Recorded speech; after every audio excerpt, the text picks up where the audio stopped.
Good evening to everyone. Good evening to all of you. Good evening to all of you. Good evening to everyone. Please let me know that the voice is clear, video is clear. एक बार बता देना voice clear है, video clear है, तो फिर हम लोग start कर लेंगे आज का session. Good evening to all of you.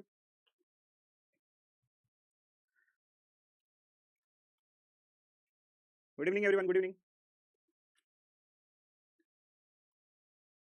Good evening to all of you. कैसे हो सब लोग? How was your festival? तो फेस्टिवल में हमारा काफी लंबा सा ब्रेक हो गया है. ठीक है, अच्छा था festival. Good evening everyone. Good evening भाई लोग. Good good good, very good very good. चलो बढ़िया है, बढ़िया है. वॉइस क्लियर है, वीडियो क्लियर है, बता देना. सब भूल गए, कोई बात नहीं. पटना में मिल सकते हैं आपसे.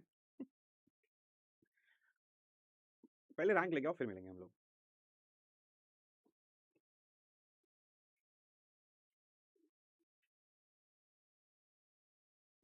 क्लियर है सब कुछ?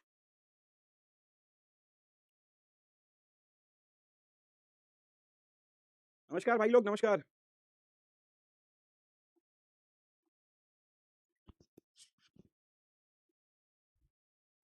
ठीक है, बहुत बढ़िया. देखो अभी तक हम लोगों ने क्या किया है, ठीक है. अभी तक हम लोगों ने, पहले मैं आप लोगों को, ठीक है, एट्रीब्यूट क्लोजर पढ़ाया था, फंक्शनल डिपेंडेंसी पढ़ाया था. फंक्शनल डिपेंडेंसी के साथ में फिर हमने आर्मस्ट्रांग रूल्स पढ़े थे. आर्मस्ट्रांग रूल पढ़ने के बाद में फिर हमने एट्रीब्यूट क्लोजर पढ़ा था. एट्रीब्यूट क्लोजर जो है उसके बाद में फिर हम की कैसे पता करते हैं वो मैंने आपको बताया था. फिर उसके बाद में मैंने मेंबरशिप चेक करने के लिए बताया था. मेंबरशिप चेक भी आपका एफडी के थ्रू ही होता है. फिर वो हम लोगों ने चेक कर लिया. फिर उसके बाद में फिर मैंने आप लोगों को जो है वो एक्सट्रानियस एट्रीब्यूट्स बताया था. और एक्सट्रानियस एट्रीब्यूट्स के बाद में रिडंडेंट एफडीज बताया था. और रिडंडेंट एफडीज के बाद में कैनोनिकल कवर बताया था. ये अब तक का हमारा सिलेबस है. अब हम लोग इसके आगे शुरू करने वाले हैं नॉर्मलाइजेशन पे जाने के लिए. तो अगर ये सारी चीजें क्लियर हैं तो स्टार्ट कर लेते हैं. कैनोनिकल कवर कैसा था? कैनोनिकल कवर करने के लिए 3 स्टेप होते हैं. ठीक है, मल्टी वैल्यू डिपेंडेंसीज भी आएगा तो परेशान होने की कोई बात नहीं है. पहले मैं एक बार ये पूरा पढ़ा लूंगा तो मैं आपका पीवाईक्यू सेशन भी ले लूंगा. ठीक है, मैं आपको बोलूंगा कि आज आप जाओ पीवाईक्यू करके आओ. फिर मैं आपका जो है नॉर्मलाइजेशन में नॉर्मल फॉर्म में आपका पीवाईक्यूज भी ले लूंगा. तो आप परेशान होने की कोई बात नहीं है. ठीक है, रिवीजन कैनोनिकल कवर का क्या है? कैनोनिकल कवर के 3 स्टेप होते हैं. पहला कि सिंपल एफडीज होना चाहिए. सिंपल एफडीज का मतलब ये होता है कि राइट साइड में सिर्फ और सिर्फ एक ही एट्रीब्यूट आएगा. और उसके बाद में एक्सट्रानियस एट्रीब्यूट्स रिमूव करना होता है. और जो एफडीज भी होते हैं, मतलब एल जो फंक्शनल डिपेंडेंसीज होती हैं वो लेफ्ट रेड्यूस होना चाहिए. लेफ्ट रेड्यूस का मतलब एक्सट्रानियस लेफ्ट साइड से निकाल देना होता है. और रिडंडेंट एफडीज भी हमें निकाल देनी होती है. ठीक है, simple FDs, left reduce and redundant. Arnav ने बहुत अच्छा लिखा है. ठीक है, simple FDs, left reduce and non redundant. I think ठीक है, it is your first class. Okay, no problem. वैसे मैं ग्रुप में देख रहा था तो ग्रुप में जो है वो सारे बच्चे जो है लिख रहे थे कि भाई नोट्स बनाने के लिए हमको चाहिए. तो मैं आप लोगों को क्लियर कर देना चाहता हूँ कि हम लोग जो है ना वो सेमेस्टर के लिए नहीं पढ़ रहे हैं. क्योंकि सेमेस्टर के लिए पढ़ने वाले बच्चे जो हैं वो ज्यादा कहते हैं कि हमें नोट्स बनाने की जरूरत है. अब जैसे एग्जांपल के लिए मैं आपको बताता हूँ कि सेमेस्टर वाले बच्चों का और गेट वाले बच्चों में ये दोनों में फर्क क्या होता है. दोनों में फर्क ये होता है कि फॉर एग्जाम्पल के लिए अगर मैं यहाँ पर कैनोनिकल कवर लिखूंगा, ठीक है, कि कैनोनिकल कवर क्या होता है, तो कैनोनिकल कवर की 3 पॉइंट्स मैंने आप लोगों को ऑलरेडी दे दिए हैं. ठीक है, बट गेट वाले बच्चों को ये पता होना चाहिए कि कैनोनिकल कवर कैसे निकालते हैं. तो कैनोनिकल कवर की डेफिनेशन हमें नहीं पता होनी चाहिए. मतलब अगर आपको प्रोसीजर पता है, ठीक है, प्रोसीजर पे ज्यादा हमें फोकस करना है instead of repeating the definition की रेपिटेशन डेफिनेशन क्या है, किस तरीके से हमें, ठीक है, बात करनी है. कैनोनिकल कवर में जैसा मैंने बोला था कि पहला स्टेप क्या होना चाहिए, सिंपल एफडीज होनी चाहिए. ठीक है, सिंपल एफडीज होनी चाहिए. और दूसरा लेफ्ट रिड्यूस्ड होना चाहिए. दूसरा ये पॉइंट है, लेफ्ट रिड्यूस्ड होना चाहिए. और उसके बाद में नॉन रिडंडेंट होना चाहिए. ये 3 पॉइंट है. नॉन रिडंडेंट होना चाहिए, ये 3 पॉइंट होता है. ये हम लोग कैनोनिकल कवर के लिए पढ़ते हैं. अब या तो आप ये 3 डेफिनेशन याद कर लो नोट्स बनाने के लिए, या तो आप इसके ऊपर क्वेश्चन सॉल्व कर लो. तो गेट में जो पढ़ने की जो प्रॉब्लम होती है, हमारे पास में ये क्वेश्चन होता है और इस क्वेश्चन को हम लोग सॉल्व करते हैं. जब आप किसी भी टॉपिक से रिलेटेड 5 क्वेश्चन सॉल्व कर लेते हो, ठीक है, 4 से 5 क्वेश्चन सॉल्व कर लेते हो, 1-2 होमवर्क कर लेते हो, तो आपको ये डेफिनेशन की जरूरत नहीं पड़ती है. तो डेफिनेशन बाय डिफॉल्ट याद हो जाता है और लॉन्ग टर्म के लिए याद हो जाता है. तो ट्राई करो हमेशा, ठीक है, ट्राई करो. ठीक है, ट्राई हमेशा करना आप लोग कि नोट्स बनाते कैसे, पहले मैं आप लोगों को बताता हूं. जैसे किसी ने बोला कि कैनोनिकल कवर क्या है, तो आपको बस ये 3 पॉइंट नोट्स में लिखे रहने चाहिए और इससे रिलेटेड आपको ज्यादा से ज्यादा क्वेश्चंस की प्रैक्टिस करनी चाहिए. बस यही नोट्स होता है. तो जो बच्चे ये सोच रहे हैं कि नहीं हम लोग पूरा एक सेमेस्टर वाला हिसाब से पढ़ेंगे, सेमेस्टर वाली चीजें पढ़ेंगे, तो उसके हिसाब से नोट्स नहीं होता है. देखो मैं आप लोगों को बताता हूँ कि बच्चा जो है ना वो मिस्टेक क्या करता है. जैसे आपके कॉलेज में, ठीक है, ट्राई सुनना, पहले मेरी बात पूरी सुन लेना. होता क्या है ना कि जब हम कॉलेज के लिए पढ़ते हैं तो कॉलेज के लिए हमारे पास में अगर कोई भी कॉन्सेप्ट आता है तो हमने ये कॉन्सेप्ट पढ़ लिया और इस कॉन्सेप्ट को हम लोग पेपर पे कितना अच्छा निकाल देते हैं, ये हमारे कॉलेज में बेसिकली हमें फर्स्ट स्टैंडर्ड सेकंड स्टैंडर्ड से, ठीक है, हमेशा पढ़ाया जा रहा है कि मतलब हमारा अभी तक आपने जितने भी साल पढ़े होंगे, 12 साल 15 साल 18 साल जितना भी आपने पढ़ा होगा, एक बेसिक कॉन्सेप्ट यही होता है कि आपके पास में अगर कॉन्सेप्ट है तो आप कॉन्सेप्ट को पेपर पे कितना अच्छा निकालते हो, आपकी अंडरस्टैंडिंग कितनी अच्छी होती है और आप उसको पेपर पे कितने अच्छे तरीके से निकालते हो। लेकिन गेट ये नहीं कहता, गेट एक्चुअली दो पार्ट में चलता है। जब अगर मैं गेट के बारे में बात करूं तो गेट का मतलब ये होता है कि आप जो है वो कॉन्सेप्ट कितना अच्छा पढ़ते हो और उसको कितना अच्छा से समझते हो, आपकी अंडरस्टैंडिंग कितनी अच्छी होनी चाहिए, ठीक है, आपकी अंडरस्टैंडिंग कितनी अच्छी होनी चाहिए। और दूसरा एक पाथ है, मतलब बेसिकली गेट में दो पाथ होते हैं, एक पाथ है कि गेट में कॉन्सेप्ट आया, कॉन्सेप्ट की अंडरस्टैंडिंग होनी चाहिए। दूसरा पाथ ये होता है कि आपके पास में क्वेश्चंस की प्रैक्टिस होनी चाहिए, ठीक है, क्वेश्चंस की प्रैक्टिस होनी चाहिए, ये दूसरा पाथ है। Most of the time students क्या करता है, वो ना ये मिस्टेक करता है, वो सिर्फ यही पाथ जो है वो फॉलो करता है। आप ये बात मान के चलो कि समझो कि अगर आपका प्लेसमेंट हुआ किसी कॉलेज के थ्रू या फिर गेट पढ़ने के बाद में आप आईआईटी गए, आईआईटी के बाद में आपका प्लेसमेंट हुआ, आप किसी कंपनी के लिए काम कर रहे हो, तो वहां पर आपको बोला कि एक काम करो भाई, चलो ये आपको एक टेबल बनानी है, टेबल से एट्रीब्यूट क्लोजर पता कर लो, या आपको एक टेबल दे दिया, ठीक है, एक रियल टाइम कॉर्पोरेट वर्ल्ड का टेबल दिया। अब वो टेबल को आपने बनाया, अब आपको बोला गया कि इस टेबल को देखो और इस टेबल से आप एफडीज, ठीक है, पता कर लो। जैसा कि हमने डीपीपी में क्वेश्चन दिया था कि मैंने एक टेबल दिया था, उसमें पूछा था कि भाई इसमें कितनी एफडीज बन सकती है। एफडीज का मतलब है नॉन ट्रिवियल एफडीज के बारे में बात हो रही थी। तो क्योंकि ट्रिवियल लोगे तो ट्रिवियल बनाते ही जाओगे, तो बेसिकली वो नॉन ट्रिवियल था, तो आपने नॉन ट्रिवियल एफडीज बना ली। अब वो नॉन ट्रिवियल एफडीज में अब आप क्या करोगे, अब आप उसको और रिफाइन करने की कोशिश करोगे। तो रिफाइन करने के लिए क्या करोगे, सिंपल एफडीज करोगे। तो ये कैनोनिकल कवर जो होता है वो रिफाइनमेंट ही होती है। तो आपने सिंपल एफडीज बना ली, सिंपल एफडीज के बाद में आपने लेफ्ट रिड्यूस कर दिया, फिर पूरे सेट को ही रिड्यूस कर दिया, तब आपने प्रैक्टिकली करके दिखाया सामने वाले को। अब आपको कॉर्पोरेट वर्ल्ड में बोला गया कि काम करो कैनोनिकल कवर आप बताओ, तो आप बोलोगे रुको अच्छा एक काम करता हूं, पहले पेपर लेके आता हूं, पेन लेके आता हूं, पहले मैं डेफिनेशन लिखूंगा क्योंकि मैंने बड़ी अच्छी नोट्स बनाई है और वो नोट्स मैंने मेरा पूरा क्लियर है, अब वो नोट्स से मैं पूरा पॉइंट्स लिखूंगा, उसके बाद में मैं एफडीज बनाऊंगा। कॉर्पोरेट वर्ल्ड में ये सब नहीं चलता है, रियलिटी में ये सब नहीं चलता है। आपका कॉलेज ये try to understand the difference between these two, ठीक है, ठीक है। तो आपको गेट में मैं सबके सारे बच्चों के जवाब जो है वो दूंगा, पहले मेरी बात भी सुन लिया करो, क्योंकि जब भी मैं देखता हूँ लाइव चैट में सिर्फ हर एक स्टूडेंट अलग अलग तरीके से कुछ ना कुछ लिखता है। और दूसरी बात ये है कि ये बैच पढ़ाना बहुत ही ज्यादा मुश्किल है, उसका रीजन मैं बताता हूँ, क्योंकि इस बैच में पास आउट वाले बच्चे भी हैं, इस बैच में पास आउट वाले बच्चे जिनका डीबीएमएस उनके दिमाग से निकल गया है, इस बैच में ऑलरेडी एक बार गेट देके आए हुए बच्चे भी हैं जिनको ऑलरेडी डीबीएमएस पता है, उनको प्रैक्टिस करनी है। इस बैच में फर्स्ट ईयर वाले भी बच्चे हैं जिनको डीबीएमएस के बारे में जीरो नॉलेज है, इस बैच में सेकंड ईयर वाले बच्चे भी हैं जिनका डीबीएमएस ऑलरेडी ऑन गोइंग है, और इस बैच में वो भी बच्चे हैं जो बेसिकली डीबीएमएस कभी पढ़े नहीं, ऐसे 4-5 टाइप्स के बच्चे हैं, ठीक है। तो इस तरीके से मैं, ठीक है, इस तरीके से मैं आप लोगों को, जैसे जैनी शाह ने इस चीज को कंफर्म किया जो मैं बोल रहा हूँ, ठीक है, तो आप लोग मेरी बात भी सुन लिया करो, क्योंकि आप लोग कैसे है ना कि ट्राई टू मेंटेन वन एक स्टैंडर्ड, एक ना रैंकर के एक स्टैंडर्ड्स होते हैं। अब आप बोलोगे कि सर चैट पे मैं कोई भी बात करूंगा या ग्रुप में मैं कोई भी बात करूंगा तो वो अच्छा नहीं होता है। फॉर एग्जाम्पल के लिए मतलब अब जैसे कोई भी एक बच्चा है उसको मैं बोल दूं कि भाई ठीक है हंसी मजाक करते हैं, तो वो क्या करेगा, अब वो चैट पे कुछ भी मजाक लिखेगा कि किरीस का गाना सुनोगा, किरीस का गाना सुनोगा, मतलब जो भी ट्रेंडिंग में है। अब फॉर एग्जाम्पल के लिए अब आप कॉर्पोरेट वर्ल्ड में चले गए, आपकी गेट में बहुत अच्छी खासी रैंक आ गई, AIR 40 मिल गया, AIR 50 मिल गया, 2 डिजिट रैंक मिल गया। अब आपकी वही आदत है, आप कॉर्पोरेट वर्ल्ड में गए जहां पे रियल टाइम सिनेरियो पे बात हो रही है, क्लाइंट की मीटिंग है, यूएस के क्लाइंट्स आए हैं और वो पूछ रहे हैं कि लेट्स डिस्कस दिस प्रोजेक्ट, तो तुम कोने में खड़े हो गए, बोला किरीस का गाना सुनो क्या, मतलब एक स्टैंडर्ड मेंटेन करो कि भाई अपने को आईआईटी जाना है और वहां आईआईटी जाने के बाद में, ठीक है, single digit rank 2 digit rank होने के बाद में कॉलेज में एक अच्छा सा प्लेसमेंट लेके आईआईटी से अपनी लाइफ रीशेप करनी है, तो थोड़ा अपनी लाइफ के बारे में भी सोचो। तो मैं ये इसलिए बोल रहा हूँ क्योंकि कभी कभी क्या होता है पढ़ाने के टाइम पे ना बहुत अननेसेसरी चीजें हो जाती हैं, कोई बच्चा कुछ भी कमेंट करता है, कोई बच्चा किसी भी तरीके से कुछ भी लिखता है, जहां पे डाउट नहीं भी होना चाहिए वहां पर भी डाउट बोलता है। अब जैसे मैं क्वेश्चन मार्क लिख दूंगा तो बोलेगा ये क्वेश्चन मार्क लेफ्ट में क्यों लिखा आपने, राइट में क्यों नहीं लिखा है। हम गेट पढ़ रहे हैं बेसिकली, तो मैं ये जो जो भी चीजें मैं आपको बोल रहा हूँ ये, ठीक है, ये आप लोग इसको बुरा मत मानो, इसको एक प्रैक्टिकल वे में, एक टीचर हूँ तो टीचर का एक हमेशा से एक ही उद्देश्य होता है कि मेरे लिए सारे बच्चे बराबर हैं, जो कोई कंपनी में जॉब कर रहा है या फर्स्ट ईयर में है, सेकंड ईयर में है, या कोई भी बच्चा अगर मेरा वीडियो लेक्चर देख रहा है वो मेरा स्टूडेंट है और स्टूडेंट की मैं भलाई चाहूंगा कि भाई इसका एक अच्छा रैंक आ जाए और किसी न किसी आईआईटी से पढ़ के ये इसका प्लेसमेंट हो जाए, ताकि कहीं ना कहीं लाइफ में चल के उसे अगर याद रहे कि यार मैंने बाबा सर से पढ़ा था, उनका ये पढ़ाया हुआ कॉन्सेप्ट जो है वो मेरे को कहीं ना कहीं पर याद आया, या यूट्यूब पे अगर मैं लेक्चर दे रहा हूँ तो ये वाला पढ़ा हुआ मैं अपनी लाइफ में थोड़ा सा कहीं पर यूटिलाइज कर पाया,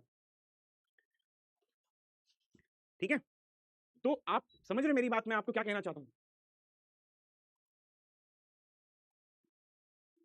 देखो अभी भी एग्जांपल के लिए मैं अभी भी कुछ बोल रहा हूँ तो आप लोगों के क्वेश्चंस अभी भी आ ही रहे हैं, डाउट से रिलेटेड, एक्चुअल डाउट से रिलेटेड कोई बात नहीं है, ठीक है, ओके। तो प्लीज ट्राई टू अंडरस्टैंड।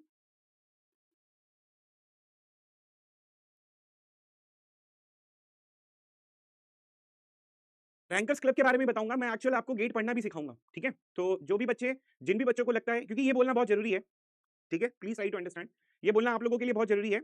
और आप लोग ये बोल रहे हो,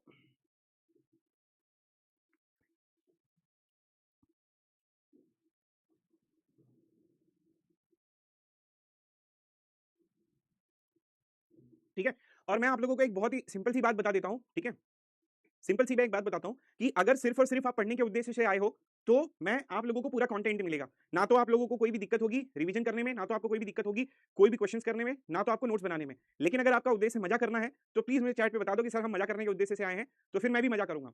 ठीक है, तो हम लोग ये छोड़ के थोड़ा सा मजा कर लेंगे। ठीक है, चलो।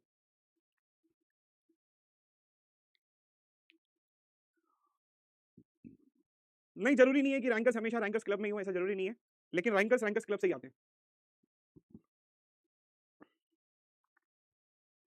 चलो अब स्टार्ट कर लेते हैं।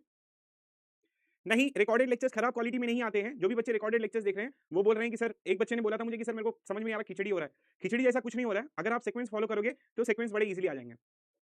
ठीक है, ओके।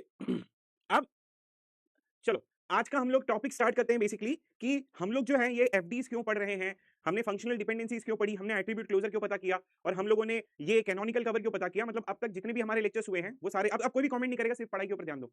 ठीक है, क्योंकि आज का टॉपिक बड़ा इंपॉर्टेंट है। आज का टॉपिक और भी प्रैक्टिकल एप्लीकेशंस के थ्रू है। ठीक है, तो प्लीज एवरीवन लिसन केयरफुली। ठीक है, बड़ी मेहनत से हम लोग पढ़ाते हैं, तो प्लीज थोड़ा सा रिस्पेक्ट करो इस चीज की और पढ़ते जाओ, you will surely enjoy this. तो मेरा जो मेन कॉन्सेप्ट है कि ये चीज हम लोग कर क्यों रहे हैं, ये चीज हम लोग कर रहे हैं क्योंकि हम लोगों को नॉर्मलाइजेशन अचीव करना है। मतलब ये जितने भी टॉपिक्स मैंने आप लोगों को पढ़ाया है, इसका जो मेन कॉन्सेप्ट है वो हम लोगों को ये करना है कि हम लोगों को नॉर्मलाइजेशन के ऊपर परफॉर्मेंस देनी है, मतलब नॉर्मलाइजेशन होना चाहिए। अब नॉर्मलाइजेशन बेसिकली हम लोग करते क्यों है? नॉर्मलाइजेशन हम लोग करते हैं टू रिड्यूस द रिडंडेंसी। ठीक है, टू रिड्यूस द रिडंडेंसी, मतलब ये जितने भी टॉपिक्स हम लोगों ने पढ़ाए हैं उसका यूज होने वाला है मेरे को नॉर्मलाइजेशन में। और नॉर्मलाइजेशन हम लोग करते क्यों? मैं अभी तक आप लोगों को बताया नहीं नॉर्मलाइजेशन क्या है, सिर्फ मैं नॉर्मलाइजेशन बता रहा हूं। मतलब एक वर्ड है, उस वर्ड का नाम है बबीता जी। ठीक है, ये बबीता जी हम लोग क्यों कर रहे हैं? क्योंकि we have to reduce redundancy. Babita ji बोल रहे हैं नॉर्मलाइजेशन बोलो, क्योंकि वो वर्ड अभी दोनों समझ में नहीं आता ना बबीता जी, ना तो नॉर्मलाइजेशन, दोनों चीज समझ में नहीं आती है।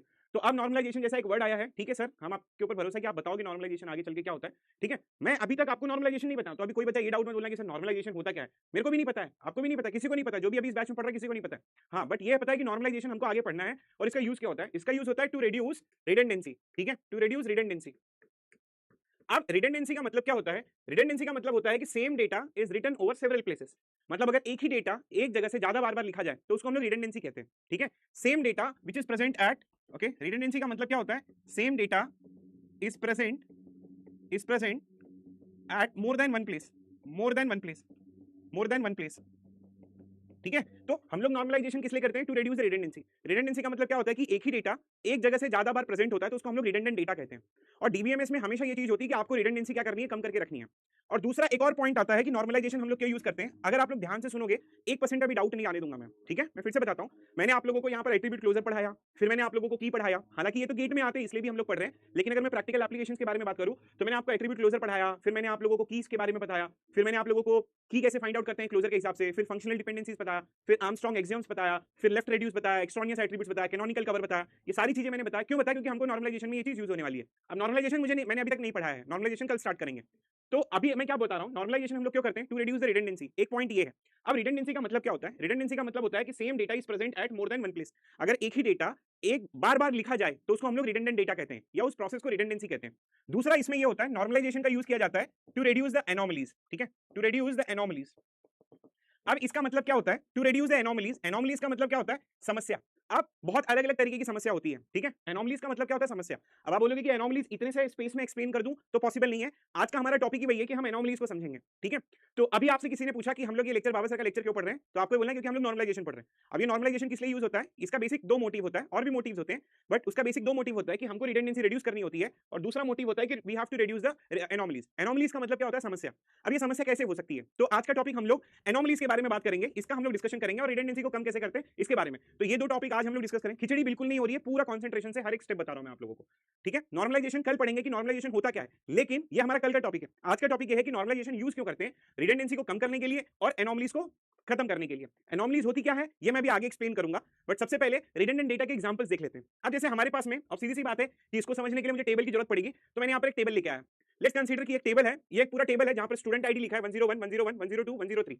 अब अगर आप देखोगे तो स्टूडेंट आईडी जो है वो हमारा क्या होता है? प्राइमरी की होता है। ठीक है, अब फिलहाल के लिए ये जो है ये 4 रिकॉर्ड्स हैं आपके सामने। ठीक है, अब ये 4 रिकॉर्ड्स में स्टूडेंट आईडी फॉर एग्जांपल के लिए लेट्स कंसीडर कि ये प्राइमरी की है, इस टेबल का ये प्राइमरी की है यहाँ पर स्टूडेंट आईडी। अब हो क्या रहा है फॉर एग्जांपल, ठीक है, ध्यान से बस सुनते जाना। रिडंडेंसी का मतलब क्या है? जैसे हमने एक चीज देखी है कि ये तो इसमें 4 टपल में ही आप देखोगे 101 101 रिपीट हो गया यहाँ पर। ठीक है, 101 student ID and course ID both will become the primary key. ठीक है, ध्यान से सुनना। ठीक है, student ID and course code या फिर course ID both will become the primary key. अब please try to understand, very simple. ठीक है, कुछ भी समझने की जरूरत नहीं है, पूरा विजुअलाइजेशन दूंगा मैं एनॉमलीज का। मेरे को 20 मिनट का टाइम देना, पूरा एनॉमलीज का मैं एक्सप्लेनेशन दूंगा, उसके बाद में फिर आप अपना डाउट पूछना। एक एग्जांपल के लिए मैं अब आप लोगों को शो करने वाला हूं कि लेट्स कंसीडर कि एक टेबल है जहां पर स्टूडेंट जो है वो कोर्स पढ़ रहा है। स्टूडेंट आईडी लिखा है, स्टूडेंट नेम लिखा है, सिटी लिखा है, कोर्स कोड लिखा है, कोर्स नेम लिखा है और कोर्स का फीस लिखा हुआ है। अब कुछ बच्चे जो है वो वाराणसी में है, कुछ बच्चे पटना में है, कुछ बच्चे दिल्ली में है, और ये कोर्स कोड लिखा है कि वो क्या पढ़ रहे हैं। अब अगर आप देखोगे तो यहाँ पर जो है ये सेम डेटा एक ही जगह पर रिपीट हुआ है, मतलब CS10 यहाँ पर भी आया है, ठीक है, और CS10 यहाँ पर भी आया है, और CS10 यहाँ पर भी आया है। इसी को हम लोग क्या कहते हैं, रिडंडेंसी कहते हैं, मतलब एक ही डेटा। ये बहुत ही सिंपल सा एग्जांपल है। अब आप ये सोचो कि एक यहाँ पर 3 अलग अलग बच्चे हैं, 3 अलग अलग बच्चे, इसमें इतनी सारी रिपीटेशन आ रही है।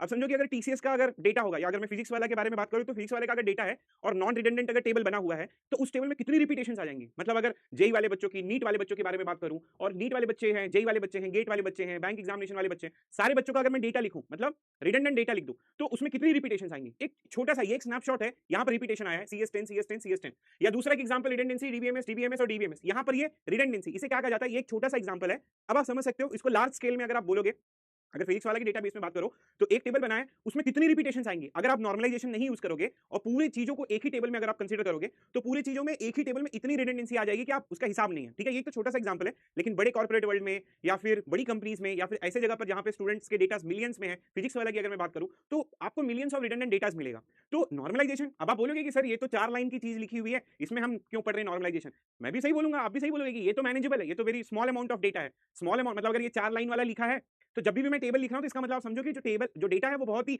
आउट ऑफ हैंडल हो रहा है। आप ये मत समझो कि अगर 4 लाइन का डेटा लिखा हुआ है तो 4 लाइन का डेटा तो मैं अपने एक्सेल शीट से मेंटेन कर लूंगा, तो मेरे को डीबीएमएस पढ़ने की क्या जरूरत है। डीबीएमएस हम लोग पढ़ी इसलिए रहे हैं क्योंकि हमारे पास मिलियंस ऑफ डेटाज हैं, हमारे पास मतलब जीबीज में डेटाज हैं, टीबीज में डेटाज हैं, ठीक है, पीबीज में डेटाज हैं, डेटा बहुत ज्यादा है, तो उसके ऊपर हमको काम करना है। तो एक छोटा सा एग्जांपल सिर्फ मैं रिडंडेंसी, अब इसमें देखो समझने वाले बच्चे समझ गए होंगे कि अच्छा सर बोल रहे हैं कि एक छोटा सा एग्जांपल है जहां पर CS10 रिपीट हो रहा है, इसका मतलब अगर मिलियंस ऑफ डेटाज होगा तो कितने बार CS10 रिपीट होगा, कितने बार डीबीएमएस रिपीट होगा। ये समझने वाले बच्चे समझ गए। लेकिन आप क्वेश्चन पूछने वाले अननेसेसरी बच्चे अननेसेसरी डाउट पूछेंगे, सर इस पे ही क्यों रिपीट हुआ है, सर मैं पटना से हूं, सर मैं बनारस से हूं, सर मैं दिल्ली से हूं। Please don't do this. ठीक है, थोड़ा सा प्रोफेशनल बनते हैं, पढ़ते हैं। तो अब मेरा ये कॉन्सेप्ट हो गया CS10 मतलब यहाँ पर क्या हो रहा है, डेटा आपका क्या हो रहा है, रिपीट हो रहा है। तो यहाँ पर भी डीबीएमएस लिखा है, डीबीएमएस लिखा है, डीबीएमएस लिखा है। छोटा सा एग्जांपल है, 4 ही रिकॉर्ड्स हैं लेकिन 3 बार चीजें रिपीट हो गई। अब मिलियंस ऑफ रिकॉर्ड्स होंगे तो कितने बार रिपीट होगा। तो डेटाबेस क्या करता है, इसको हेट करता है। तो डेटाबेस डिजाइनर क्या करते हैं, इसको निकालने की कोशिश करते हैं। अब ये निकलता कैसे है, इसको निकालने का एक तरीका होता है, उसी तरीके को हम लोग नॉर्मलाइजेशन कहते हैं। तो ये डेफिनेशन थी किसकी, रिडंडेंसी की। अब एनोमलीज के बारे में बात करते हैं। एनोमलीज के बारे में समस्या, पहली समस्या है जिसको हम लोग कहते हैं अपडेट एनोमली। अपडेट जहां पे जिस लाइन पे मैं हाथ रखूंगा वही, ये मैं नोट्स बना के लाया हूं ताकि बच्चे परेशान करते हैं, तो प्लीज ऐसा मत करो, सुनते जाओ बस। जहां पे मैं हाथ रखूंगा वही देखना। अपडेट एनोमली का मतलब होता है डबल वर्थ प्रॉब्लम।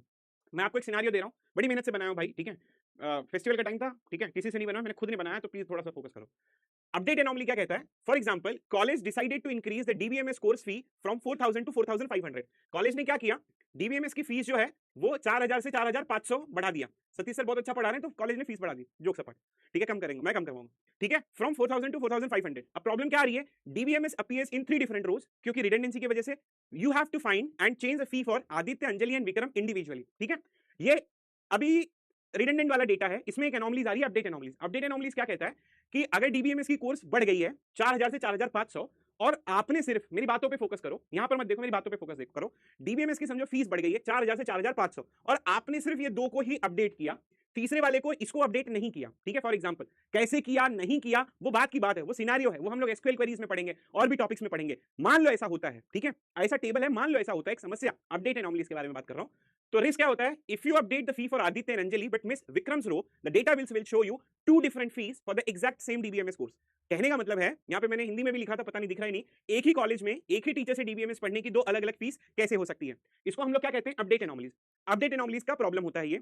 एनोमलीज में 3 डिफरेंट टाइप है, अपडेट, इंसर्ट और डिलीट। सबसे पहले मैंने क्या किया, अपडेट के बारे में बात कर रहा हूं। अपडेट क्या कर रहा है, वो 2 ही डेटा को अपडेट किया, तीसरे को नहीं किया। इसको बोला जाता है इनकंसिस्टेंट डेटा।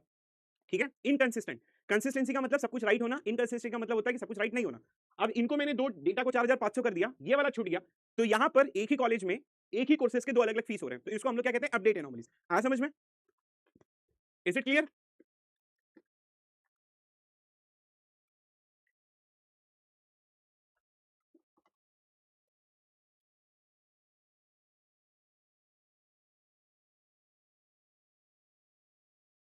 ठीक है,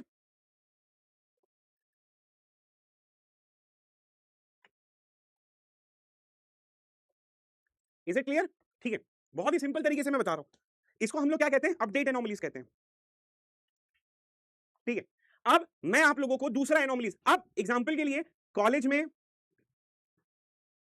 ठीक है, सुना मेरी बात सुनो, पॉइंट ये है, अब अगर आप कॉलेज के एग्जामिनेशंस के बारे में बात करोगे तो कॉलेज के एग्जामिनेशन में आपको ये पूरा चीज आनी चाहिए, अपडेट एनोमली। अगर आप कॉलेज के लिए प्रिपेयर कर रहे हो, सेमेस्टर के लिए प्रिपेयर कर रहे हो, तो सेमेस्टर के लिए क्या होगा मालूम है, आपको ये टेबल याद रखना पड़ेगा, आपको ये सारी लाइन याद रखनी पड़ेगी। लेकिन अगर मैं गेट के बारे में बात करूं तो गेट के हिसाब से आपको इसमें कुछ भी याद नहीं करना होगा, आपने सिर्फ ये पढ़ा कि भाई अगर टेबल में नॉर्मलाइज टेबल नहीं है तो एक तरीके की प्रॉब्लम होती है जिसको हम लोग अपडेट एनोमली कहते हैं, जहां पर कभी कभी ऐसा होगा कि दो डेटा को चेंज कर, दो डेटा को अपडेट करके अगर आपने ये किया तीसरे को नहीं किया है, तो there is a kind of problem which is called as update anomalies.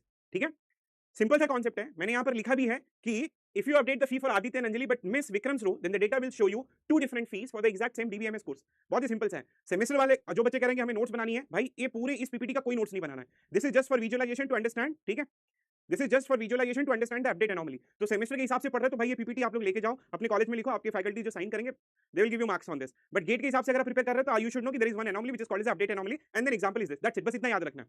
ठीक है, अब चलते हैं आगे। अब दूसरे तरीके की एनोमलीज होती है जिसको हम लोग क्या कहते हैं, इंसर्शन एनोमलीज कहते हैं। अब यहां पर जरा ध्यान से सुनना, इंसर्शन एनोमलीज, इंसर्शन एनोमलीज का मतलब क्या हो गया कि अगर आप कोई डेटा इंसर्ट कर रहे हो तो उसकी वजह से क्या क्या समस्या हो सकती है। Let's try to find it out. For example the blockers problem, the department wants to introduce a new elective course which is called as a cloud computing. तो एक डिपार्टमेंट ने CS50 करके एक नया कोर्स ऐड किया है जिसका नाम क्या है, कोर्स का नाम क्या है, क्लाउड कंप्यूटिंग। ठीक है, इसको हम लोग क्या कहते हैं, क्लाउड कंप्यूटिंग कहते हैं। अब इसकी फीस कितनी रखी है, फीस जो है वो 6000 यहां पर रखी है। अब प्रॉब्लम क्या होगा, अब इस टेबल में यहां पर ये एक नया कोर्स आया है, क्लाउड कंप्यूटिंग एक नया कोर्स आया है। अब किसी बच्चे ने इसमें एडमिशन नहीं लिया है, अगर बच्चे ने एडमिशन नहीं लिया होगा तो वो कहां रहता है, तो आप क्या लिखोगे, नल लिखोगे। स्टूडेंट नेम नहीं एडमिशन लिया है तो आप क्या लिखोगे, नल लिखोगे। स्टूडेंट आईडी आप क्या लिखोगे, यहां पर नल लिखोगे। बट प्रॉब्लम क्या है, student ID is a part of primary key. For example student ID is a part of primary key, या तो स्टूडेंट आईडी अगर प्राइमरी की है तो आप पूरा डेटाबेस ही गलत कर रहे हो। क्यों आप डेटाबेस गलत कर रहे हो, क्योंकि भाई स्टूडेंट आईडी जो है वो प्राइमरी की है, एंड प्राइमरी की का पहला कॉन्सेप्ट ये है कि primary cannot be null, primary key cannot be null. तो ये एक समस्या आ रही है, आपका डेटाबेस जो है वो ट्रिगर करेगा, वो आपको ये नया वैल्यू इंसर्ट ही नहीं करने देगा। ठीक है, वो आपको नया वैल्यूज इंसर्ट ही नहीं करने दे रहा है। Are you getting my point? मैं फिर से बताता हूं, कॉलेज ने एक नया कोर्स इंसर्ट किया है, उसमें कोर्स का नाम है, कोर्स का कोड है CS50, क्लाउड कंप्यूटिंग है, फीस है इसकी 6000। किसी बच्चे ने एडमिशन नहीं लिया, अगर किसी बच्चे ने एडमिशन नहीं लिया है तो सिटी नल, स्टूडेंट नेम और स्टूडेंट आईडी नल हो गया। अब प्रॉब्लम क्या होगी, यहाँ पर student ID is primary key. अब आपका जैसे ही आप इंसर्ट का कमांड लिखोगे, आपने क्या किया, एसक्यूएल के थ्रू इंसर्ट का कमांड लिखा, जैसे अब कैसे लिखते हैं इंसर्ट का कमांड, कैसे लिखते हैं वो हम लोग एसक्यूएल में देखेंगे, अभी प्लीज उसको इग्नोर करो। आपने इंसर्ट का कमांड लिखा, जैसे इंसर्ट का कमांड आपको ट्रिगर वार्निंग आना शुरू हो गया। कौन दे रहा है, डेटाबेस दे रहा है। क्यों दे रहा है, क्योंकि भाई स्टूडेंट आईडी में आप नल इंसर्ट करने की कोशिश कर रहे हो। ठीक है, नल अगर आप इंसर्ट करोगे तो उसमें ये प्राइमरी की है या प्राइमरी की का पार्ट है फॉर एग्जांपल, तो it will not allow the null. So since no student has enrolled the student ID column would be null empty, most databases won't allow this if the student ID is a primary key. तो यहां पर एक problem हो रही है जिसको हम लोग इंसर्ट एनोमली कह रहे हैं। ठीक है, नया इसको हिंदी में समझने के लिए जो बच्चे बहुत जिद करते हैं मेरे को, उनके लिए नया कोर्स रजिस्टर्ड में लिख ही नहीं पा रहे हैं क्योंकि अभी तक किसी स्टूडेंट ने अप्लाई नहीं किया। तो इस तरीके के एनोमलीज को हम लोग इंसर्ट एनोमली कहते हैं। इसके पहले जो बता वो अपडेट एनोमलीज था। अपडेट एनोमलीज का मतलब होता है कि अगर एक ही वैल्यू 3 जगह लिखी है, आपने 2 की वैल्यू चेंज कर दी, तीसरे की नहीं की, तो उसको अपडेट एनोमलीज कहते हैं, अपडेट की समस्या। और ये क्या है, इंसर्ट की समस्या। ये भी क्लियर हो गया, बहुत ही सिंपल है, पूरा विजुअलाइजेशन है। प्लीज अगर डाउट सच में नहीं होगा तो मत पूछना। ठीक है, क्लियर है? Yes Sushmita ji. For example student ID and course code, let's consider student ID course code both are the part of the primary key. ठीक है,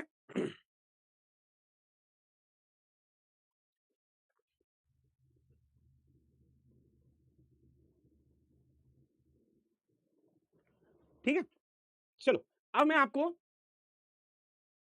इंसर्ट एनोमलीज, यहां पे लिखा हुआ है department wants to introduce a new elective course cloud computing CS50 with a fees of 6000, no students have opted for it। ठीक है, मैं आपको बता रहा हूं, इससे इजी एक्सप्लेनेशन आपको अगर मार्केट में मिल जाए, ठीक है, मैं डीबीएमएस पढ़ाना बंद कर दूंगा। ठीक है, बहुत इजी है, कुछ नहीं है। ठीक है, okay, now let's move to the next one, insert anomalies. अब आता है डिलीशन एनोमलीज। ठीक है, प्लीज लिसन केयरफुली। अब इंसर्ट करने से एक समस्या हो रही थी कि प्राइमरी की, ठीक है, yes Mohit, yes student ID and course ID both are primary key, null values will not be allowed. अब एक और है, ठीक है, एक और कॉन्सेप्ट है। ठीक है, ठीक है, इग्नोर करो वो अभी,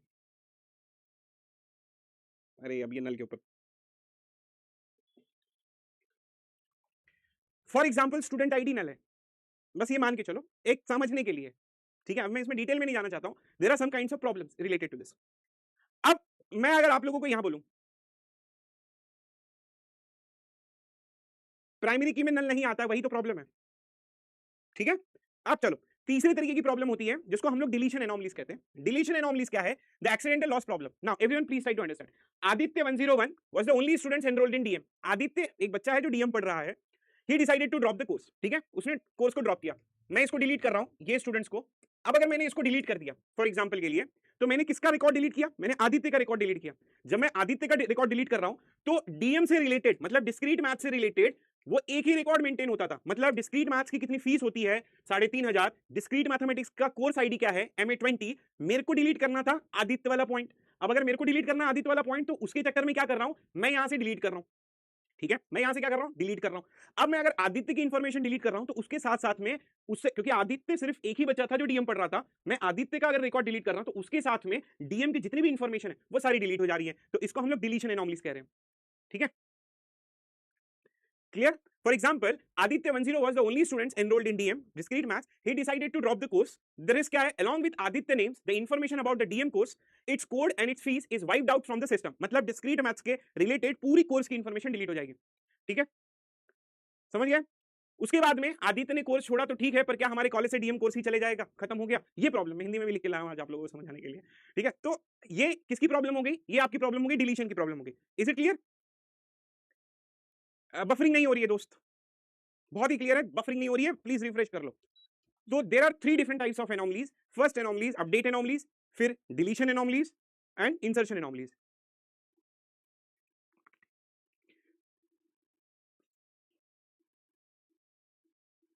ठीक है, क्लियर? एक्सप्लेनेशन समझ में आई?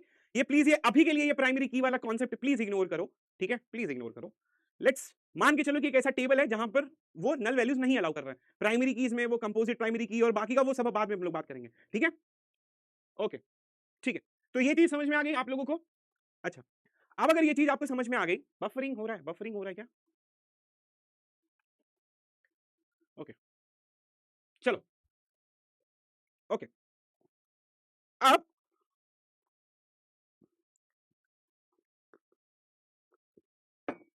ठीक है, सुनो, ओके, चलो, तो हम लोगों ने एनोमलीज पढ़ लिए। तो एनोमलीज में एनोमलीज को क्लियर करने के लिए, रिडंडेंसी को क्लियर करने के लिए डीबीएमएस के पास में, अब प्लीज सुनना, ध्यान से सुनना, ठीक है। हाँ, अब देखो डाउट आना शुरू हो गया कि सर अगर मैं कोर्स का अलग टेबल बना दूं तो क्या होगा? एग्जैक्टली आपका डीबीएमएस जो है वो वही करेगा कि आपके पास में अगर रिडंडेंसी ज्यादा है तो हम लोग नॉर्मलाइजेशन के प्रोसेस में जाते हैं। नॉर्मलाइजेशन के प्रोसेस में एक पार्ट आता है जिसको हम लोग कहते हैं डिकम्पोजिशन, डिकम्पोजिशन ऑफ टेबल्स, ठीक है। प्लीज लिसन एवरीवन, ठीक है, प्लीज, एनोमलीज का मतलब समस्या लिख लो, ठीक है। अब अभी कोई नहीं बात करेगा तुम लोगों को, ठीक है, ओके। तो अब मैंने आप लोगों को क्या सिखाया कि हमारे पास में एक बड़ा सा टेबल आया, ठीक है। इस बड़े से टेबल में हमारे पास में समस्या आ रही थी, इंसर्शन एनोमली या फिर डिलीट एनोमली या अपडेट एनोमली। बहुत ही सिंपल सा कॉन्सेप्ट था कि आप ये मान के चलो, अगर इसको मैं पूरे को समराइज करूं गेट पॉइंट ऑफ व्यू से, सेमेस्टर पॉइंट ऑफ व्यू से मैंने बताया, गेट पॉइंट ऑफ व्यू से समराइज करूं तो मैं बोलूं कि भाई आपके पास में एक टेबल होता है जिसमें रिडंडेंट डेटास होते हैं। उसमें क्या होता है, कभी कभी हमारे पास में प्रॉब्लम्स होती हैं, इंसर्ट करने पे प्रॉब्लम हो सकती है, ठीक है, डिलीट करने पे प्रॉब्लम हो सकती है, या फिर अपडेट करने पे प्रॉब्लम हो सकती है, एनोमलीज हो सकती है। तो अब यहाँ पर डेटाबेस डिजाइनर क्या करता है, कभी कभी उस टेबल को ही और she try to decompose the table, ठीक है, तब वो एक प्रोसेस के थ्रू जाता है जिसको हम लोग क्या कहते हैं, डीकंपोजिशन। अब what exactly is this decomposition? अब क्या डीकंपोज करने पे, पूरे टेबल को डीकंपोज करने पे, डीकंपोजिशन का मतलब होता है कि एक टेबल को एक से ज्यादा टेबल्स में कन्वर्ट करना या डीकंपोज करना। तो क्या डीकंपोजिशन की वजह से हमारी एनोमलीज क्लियर हो जाती हैं? Let's try to find it out. For example के लिए अब अगर मैं बोलूं, यहां पर देखना कि वो बड़े वाले टेबल को उसने डीकंपोज कर दिया 3 अलग अलग टेबल्स में। एक टेबल में स्टूडेंट टेबल रखा जहां पर प्राइमरी की स्टूडेंट आईडी है, दूसरा एक टेबल बनाया कोर्स टेबल जहां पर कोर्स कोड आपका प्राइमरी की है, तीसरा टेबल बनाया enrolment table, enrolment table student ID is a foreign की जो स्टूडेंट आईडी पे पॉइंट आउट कर रहा है, कोर्स कोड फॉरेन की जो कोर्स कोड प्राइमरी की के ऊपर पॉइंट आउट कर रहा है, और ये दोनों मिलके एनरोलमेंट टेबल का प्राइमरी की है, ठीक है। मतलब स्टूडेंट आईडी और कोर्स आईडी ये दोनों, सिर्फ मैं स्टूडेंट आईडी प्राइमरी की नहीं बोलूंगा क्योंकि 10101 रिपीटेशन हुआ है, कोर्स कोड भी प्राइमरी की नहीं बोलूंगा क्योंकि CS10 दोनों रिपीट हो रहा है। तो एनरोलमेंट टेबल का जो प्राइमरी की आएगा वो स्टूडेंट आईडी और कोर्स कोड दोनों मिलकर आएगा। ये फॉरेन की है जो यहाँ पर पॉइंट आउट कर रहा है, ये फॉरेन की जो यहाँ पर पॉइंट आउट कर रहा है। तो क्या टेबल को डिकम्पोज करने पे हमारे पास में एनोमलीज कम हो रही है? अब अगर आप देखोगे पहला पॉइंट ये होता है कि टेबल को डिकम्पोज करने पे, जैसे अगर कोई एक टेबल है जिसमें मिलियंस ऑफ रिकॉर्ड्स रिडंडेंसी है, तो उस टेबल को हम क्या करते हैं, डिकम्पोज करते हैं। एक छोटा सा स्नैपशॉट मैंने आपके सामने रखा है जहां पर स्टूडेंट टेबल, एनरोलमेंट टेबल और कोर्स टेबल के बारे में मैं बात कर रहा हूं। अब इसमें चेक करते हैं कि क्या इसमें एनोमलीज हमारे साथ में प्रॉब्लम क्रिएट कर रही नहीं कर रही है। पहला, no update anomalies. For example के लिए if the fees for DBMS changes only change it to one row in the course table. For example, पहला क्या था, अपडेट एनोमलीज का प्रॉब्लम था, तो अगर डीबीएमएस की कोर्स चेंज हो रही है तो मुझे कोर्स टेबल में जाना है और सिर्फ एक ही रिकॉर्ड को चेंज करना है। तो अपडेट एनोमलीज क्या हो रही थी पहले, हर बार जहां पे 4000 लिखा जाता था, अच्छा वहां 4000 है चेंज करो 4500, वहां 4000 है चेंज करो 4500, वहां 4000 है चेंज करो 4500। लेकिन अब मेरे को सिर्फ एक ही चेंजेस करने पड़ रहे हैं। तो टेबल को डिकम्पोज करने पे पहली टाइप की एनोमलीज थी जो अपडेट एनोमलीज थी वो सॉल्व हो गई। क्यों? क्योंकि एक ही बार में अपडेट करना पड़ा। अब आपका डाउट होगा कि सर अपडेट क्यों कर रहे हैं? अरे भाई कोर्स की फीस बढ़ गई, रियल टाइम प्रॉब्लम है, रियल टाइम सिनेरियो है जिसमें कोर्स की फीस बढ़ गई तो आप अपडेट करोगे। फिजिक्स वाला का एग्जांपल है, फॉर एग्जांपल कोर्स की फीस अगर कम हो गई तो आप क्या करोगे, चेंजेस करोगे, अपडेट करोगे। तो अब आपको क्या करना है, सिर्फ कोर्स टेबल में जाके डीबीएमएस के सामने यहाँ पर कोर्स की फीस 4500 जो है वो आप इंक्रीज कर दो। तो क्या आप यहाँ पे कुछ कर रहे हो? नहीं। क्या आप यहाँ पे कुछ कर रहे हो? नहीं। आपको सिर्फ एक ही बार अपडेट कर रहे हो। तो डिकम्पोजिशन, टेबल को डिकम्पोज करने पे ये प्रॉब्लम चली गई। It is a part of normalisation. Decomposition of tables, it is a part of normalisation. ठीक है, okay, first thing is clear. Second, no insertion anomalies. You can add cloud computing to the course table, ठीक है, and you don't need a student ID. For example, अब अगर मुझे cloud computing जैसे ये वाला था, ठीक है, यहां पर CS50 क्लाउड कंप्यूटिंग 6000 है, ये वाला टेबल देखना, यहां पर मैंने क्या किया, इंसर्ट किया। जब अगर मैं यहां पर इंसर्ट कर रहा हूं, एक नया कोर्स आया है, उसका CS50 है, क्लाउड कंप्यूटिंग 6000, तो क्या मैं स्टूडेंट आईडी को यहां पर नल बना रहा हूं? नहीं, मैं स्टूडेंट को यहां पे चेंज भी नहीं कर रहा हूं। अगर डिकम्पोजिशन का सीधी सी बात यह है कि अगर नया कोर्स आ रहा है तो आप उसको कोर्स टेबल में ऐड कर लो। इसके ऊपर कोई फर्क आया? नहीं। इसके ऊपर कोई फर्क आया? नहीं। इसको हम टच भी नहीं करेंगे। तो यहां पर डिकम्पोजिशन से इंसर्शन एनोमलीज जो हो गए वो भी आपका सॉल्व हो गया। अब थर्ड पॉइंट के बारे में जाते हैं। Third point, no deletion anomalies. इसका मतलब है कि if Aditya 101 drops the DM course, you only delete the second row of the enrolment today. आदित्य ने जो है वो, आदित्य का नाम क्या है, आदित्य का स्टूडेंट आईडी क्या है, 101। ये डीएम का कोर्स छोड़ रहा है। अगर ये डीएम का कोर्स छोड़ रहा है तो मेरे को सिर्फ यहां से यहां पर मैं डिलीट करूंगा। Are you getting my point? यहां पर मैं डिलीट करूंगा। अगर मैं यहां पर डिलीट कर रहा हूं तो यहां पर तो चलो ठीक है, क्या डीएम से रिलेटेड कोई भी चीज वहां पर प्रॉब्लम क्रिएट किया? नहीं किया। तो I just removing this. So when you will go for a decomposition, what you do, then all these types of anomalies will be eliminated. Is it clear now? Please let me know. Done है?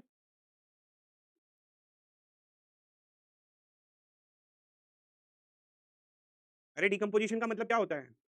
एक table को एक से ज्यादा table में बताया तो to dividing it tables into another tables. Clear?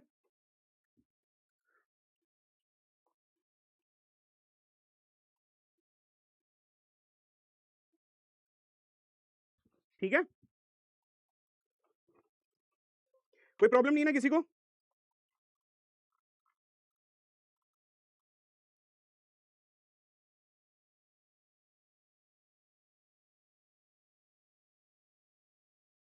Yes. हाँ, एनरोलमेंट में आ जाएगा। अगर एनरोलमेंट, अभी आप ये डाउट बोल रहे हो कि सर क्लाउड कंप्यूटिंग, भाई अगर क्लाउड कंप्यूटिंग कोई नया बच्चा नहीं लिया है तो वो एनरोलमेंट में क्यों शो करेगा? वो तो सिर्फ अभी कोर्स टेबल में ही शो करेगा।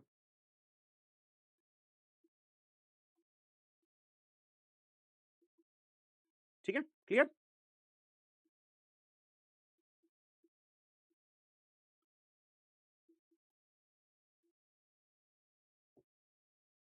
अरे प्राची मैडम, यहां पर मैंने क्लियर बताया ना आपको, ये 101 आदित्य है, 101 CS10, ठीक है, 101 MA20।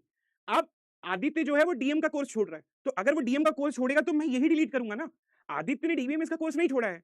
मतलब ये कौन सा डाउट हो गया कि सर इसको भी डिलीट कर दो, इसको भी डिलीट कर दो? ठीक है, ओके स्टॉप इट। ठीक है, ये इतना बड़ा डाउट नहीं है जितना आप लोग बना रहे हो। बहुत ही सिंपल है कि डिकम्पोजिशन करने से टेबल को, एक बड़े टेबल को डिकम्पोज जब आप करते हो तो हो क्या रहा है, ध्यान से सुनो। बड़े टेबल को अगर आप डिकम्पोज करते हो तो जब आप डिकम्पोज मल्टीपल टेबल्स में करते हो तो यहाँ पर एनोमलीज चली जा रही है आपकी। ठीक है, अपडेट एनोमलीज क्या था, अगर जैसे ये न्यू कोर्स है, ठीक है, अब ये न्यू कोर्स है, जैसा अगर ये न्यू कोर्स आया तो मैंने ऐड किया, मैंने क्या पहले जो प्रॉब्लम आ रही थी क्या हुआ? नहीं।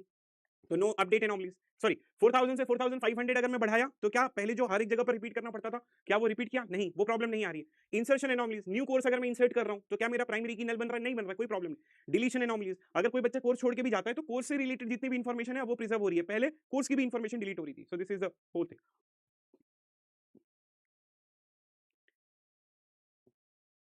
अगर अगर ये आदित्य ये भी छोड़ दे तो कोई बात नहीं है। Information related to DBMS, information related to discrete subject information will be preserved here, student information will be preserved here। ठीक है, एंड रेस्ट एनरोलमेंट बस निकल जाएगा। ठीक है, अब आगे बढ़े।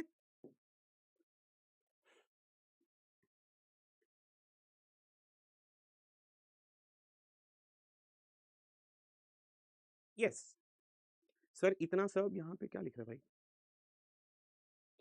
टाइमलाइन कल से शो करेगी, अभी टाइमलाइन नहीं शो कर रहा है। ठीक है,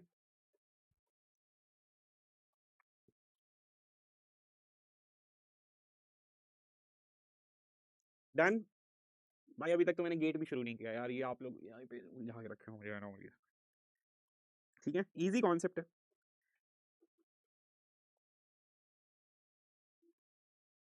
ठीक है, अब मैं आगे जो पढ़ाने जा रहा हूँ वो जरा ध्यान देना। ठीक है, आपका ये टेबल है, ठीक है, आपका ये टेबल है। आपने इस टेबल को, ठीक है, डिवाइड किया या डिकम्पोज किया दो या दो से ज्यादा टेबल्स में। ध्यान से सुनना, ठीक है।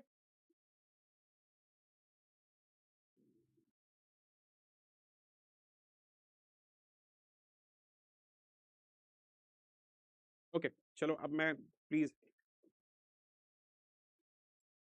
चलो अब सुनो मेरी बात सुनो। मेरे पास में ये टेबल है, मैंने इस टेबल को क्या किया, डिकम्पोज किया इस टेबल में और इस टेबल में। ये ओरिजिनल टेबल मेरा आर है और ये है मेरा R1 और ये है मेरा R2। ठीक है, मैंने डिकम्पोज किया, ये टेबल है, इसको डिकम्पोज किया दो टेबल में। अब होगा क्या, कभी कभी जब आप इन दो टेबल को मर्ज करते हो, ठीक है, आपने क्या किया, मर्ज किया। ठीक है, मैं यहां पर टेक्निकली मर्ज सही नहीं है, इसको हम लोग ज्वाइन करना करते हैं। ठीक है, इसको हम लोग क्या बोलते हैं, ज्वाइन करते हैं। अगर मैं इन दोनों टेबल को ज्वाइन करूं तो ओरिजिनली मुझे क्या आना चाहिए, ओरिजिनली मुझे ये पूरा मेरा टेबल आना चाहिए।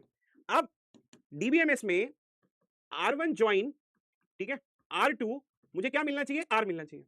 अगर मैं ये दोनों टेबल को ज्वाइन करूं तो मेरे को क्या मिलना चाहिए, मेरे को ये ओरिजिनल टेबल मिलना चाहिए। अगर ये टेबल और ये टेबल को मैं ज्वाइन करूं तो मेरे को ओरिजिनल टेबल मिलना चाहिए। लेकिन अब प्रॉब्लम ये है कि अगर मेरे को R1 और R2 को मैंने ज्वाइन किया और मेरे को कभी कभी ये R मिल गया, ठीक है, देखो डीकंपोजिशन में प्रॉब्लम्स बता रहा हूं। चलो डीकंपोजिशन में ध्यान से सुनना, डीकंपोजिशन ने एनोमलीज का प्रॉब्लम तो सॉल्व कर दिया, लेकिन डीकंपोजिशन ने दो प्रॉब्लम और नहीं खड़ी कर दी। अब वो दोनों ही प्रॉब्लम क्या है, गेट इसके ऊपर ज्यादा फोकस करता है और आप लोग अपडेट एनोमलीज के पीछे पड़े हो, इंसर्ट के पीछे पड़े हो, वो कोई महत्व नहीं है। ठीक है, सुनना, एनोमलीज, डिकंपोजिशन ने एनोमलीज को सॉल्व कर दिया। अब एनोमलीज को तो सॉल्व कर दिया, लेकिन अगर एक टेबल, बड़ा वाला टेबल ने दो अलग अलग नए टेबल दिए, अब हो क्या रहा है कि क्योंकि अगर ये टेबल R1 और R2 है, इनको जब मैं ज्वाइन करूंगा तो I should get the another table, I mean I should get the same original table. मतलब जो इंफॉर्मेशन, जो डेटा मेरे को यहां पर मिलनी चाहिए इन दोनों टेबल को, क्योंकि इन दोनों टेबल को ज्वाइन करने में भी सेम डेटा मिलना चाहिए। अगर ये चीज हो रही है तो इसको हम लोग कहते हैं लॉसलेस ज्वाइन। क्या कहते हैं इसे, लॉसलेस ज्वाइन। लॉसलेस ज्वाइन का मतलब ये होता है कि अगर मेरे पास में ओरिजिनल टेबल है, उसको आपने डिकंपोज किया, तो डिकंपोजिशन के बाद में अगर आप दोनों को ज्वाइन करते हो तो अगर आपको ओरिजिनल टेबल आता है, मतलब ये टेबल जो ये है और वही टेबल अगर वापस आ जाता है, तो इसको हम लोग क्या कहते हैं, लॉसलेस ज्वाइन डिकंपोजिशन। क्या कहा जाता है इसे लॉसलेस ज्वाइन डिकंपोजिशन कहा जाता है। ठीक है, लॉसलेस ज्वाइन डिकंपोजिशन। बट कभी कभी ऐसा होता है कि हमें ना कुछ एक्स्ट्रा इंफॉर्मेशन मिल जाती है। अब please everyone try to understand, ठीक है, जब हम लोग डिकंपोज करते हैं तो डिकंपोजिशन के बाद में अगर मैं इनको ज्वाइन करूं तो मेरे को ओरिजिनल टेबल मिलना चाहिए। डिकंपोजिशन ने आपकी एनोमलीज को तो क्लियर कर दिया, लेकिन डिकंपोजिशन ने आपको एक नई प्रॉब्लम खड़ी करके दी है। अब वो नई प्रॉब्लम क्या है, जरा ध्यान से सुनना।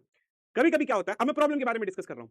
प्रॉब्लम के बारे में डिस्कस करने के पहले पहले मैं दो डेफिनेशन उसके बारे में बात कर रहा हूं। डेफिनेशन क्या है, टेबल आर है, इसको आपने डिकंपोज किया दो अलग अलग टेबल में, इन दो अलग अलग टेबल को अगर आपने ज्वाइन किया, आपको अगर ओरिजिनल टेबल मिल गया, तो इस तरीके के हम लोग को ज्वाइन को क्या कहते हैं, लॉसलेस ज्वाइन डिकंपोजिशन कहते हैं। बट कभी कभी क्या होता है कि जब आप ज्वाइन करते हो, you are getting some extra records. अब क्यूरियोसिटी बढ़ रही होगी कि भाई एक्स्ट्रा रिकॉर्ड कैसे आ सकता है, मतलब एक्स्ट्रा रिकॉर्ड्स तो नहीं आना चाहिए सर, ज्वाइन का मतलब क्या है। अब देखो दो तीन क्यूरियोसिटी आ रही होगी, तो उस क्यूरियोसिटी के बारे में हम लोग बात करते हैं। पहली क्यूरियोसिटी को समझाने के लिए I try to show you, ठीक है, with the help of one particular table. ठीक है, अब मेरे पास में एक टेबल है, अकाउंट नंबर, ध्यान से सुनना, ये मैं ओरिजिनल टेबल, ये एक टेबल है, इसको डिकंपोज कर रहा हूं, वापस से ज्वाइन कर रहा हूं, ध्यान से सुनना। एक टेबल है, अकाउंट नंबर लिखा हुआ है, ब्रांच लिखा हुआ है, बैलेंस लिखा हुआ है। ठीक है, I just want to show you the example of lossless join. Lossless join का मतलब क्या होता है, लॉसलेस ज्वाइन का मतलब ये होता है कि कभी कभी आप टेबल को डिकंपोज करते हो और उसको जब आप, फॉर एग्जांपल इस टेबल को मैंने डिकंपोज कर दिया और जब मैं इसे ज्वाइन करूंगा तो मुझे ओरिजिनल टेबल मिलना चाहिए। ठीक है, अगर सेम ओरिजिनल टेबल मिल गया तो ये जो ज्वाइन है इसको बोला जाता है कि there is no loss of data, there is no loss of data, इसे हम लॉसलेस ज्वाइन डिकंपोजिशन कहते हैं। फॉर एग्जांपल के लिए ये टेबल है 101 102 वाराणसी वाराणसी 5000 दिस। अब एक टेबल ये बना दिया, account number 101 102 branch Varanasi Varanasi, account number 101 102 balance 5000 and 9000। अब अगर इन दोनों टेबल को मैं ज्वाइन करूंगा, अब यहां पर देखना ज्वाइन में किस पे कर रहा हूं, ज्वाइन में अकाउंट नंबर पे कर रहा हूं, यहां पर अकाउंट नंबर है और यहां पर अकाउंट नंबर है। अब अगर मैं इनको ज्वाइन करूंगा तो ये 101 जाएगा और सर्च करेगा 101 कहां है, यहां है, तो ये मेरे को ये वाला रिकॉर्ड दे देगा।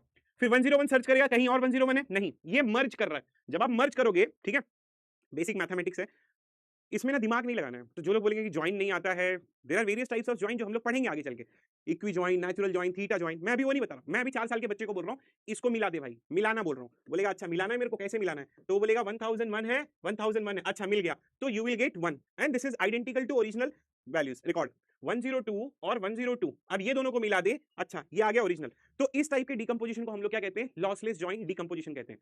आपके पास में एक टेबल आया, आपने डिकम्पोज किया। मैंने डिकम्पोज क्यों किया, मैंने डिकम्पोज इसलिए किया क्योंकि मेरे को एनॉमलीज निकालना था।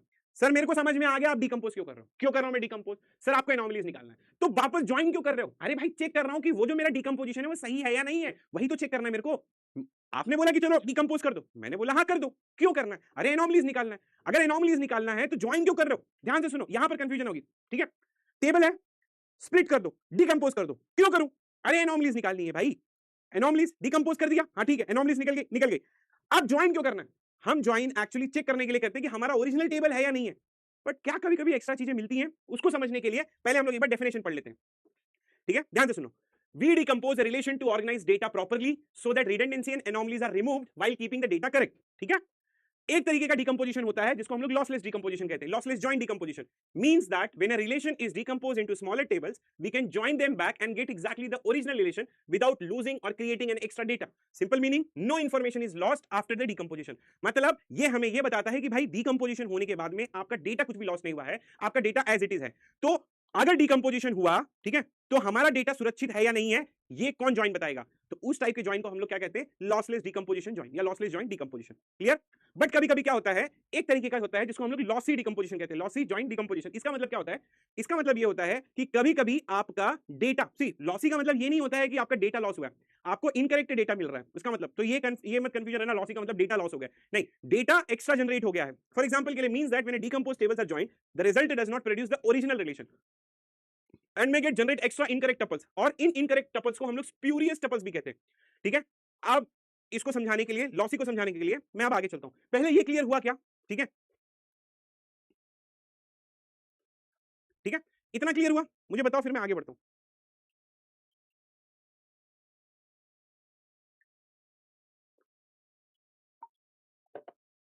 क्लियर है,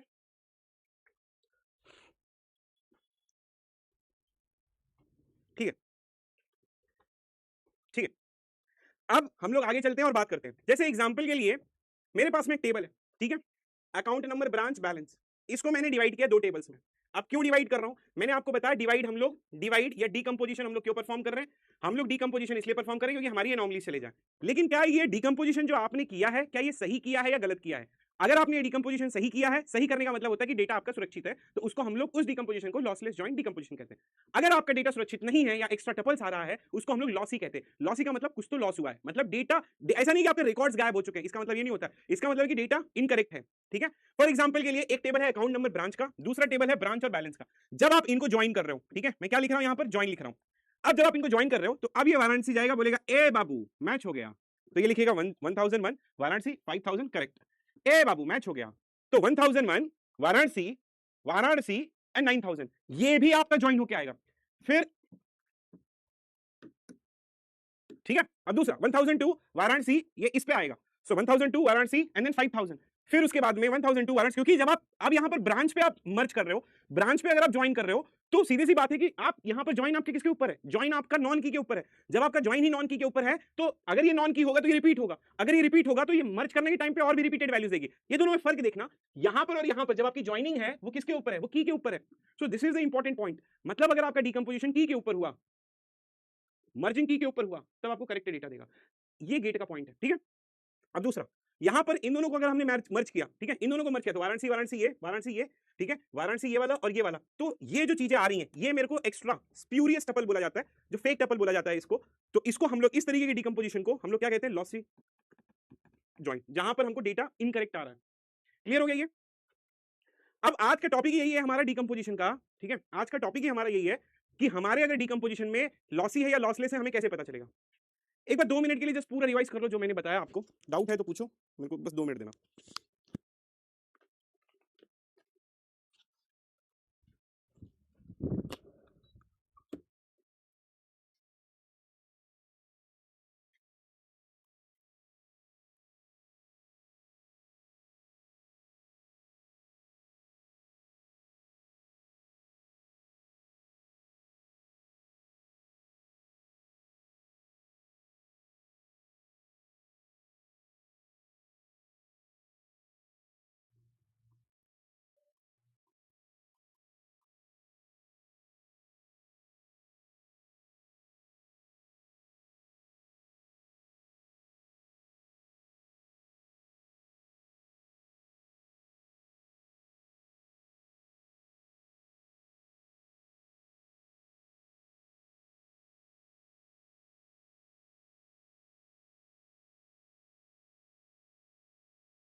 क्लियर है?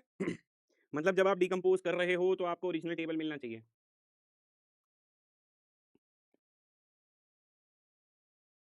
ठीक है, क्लियर?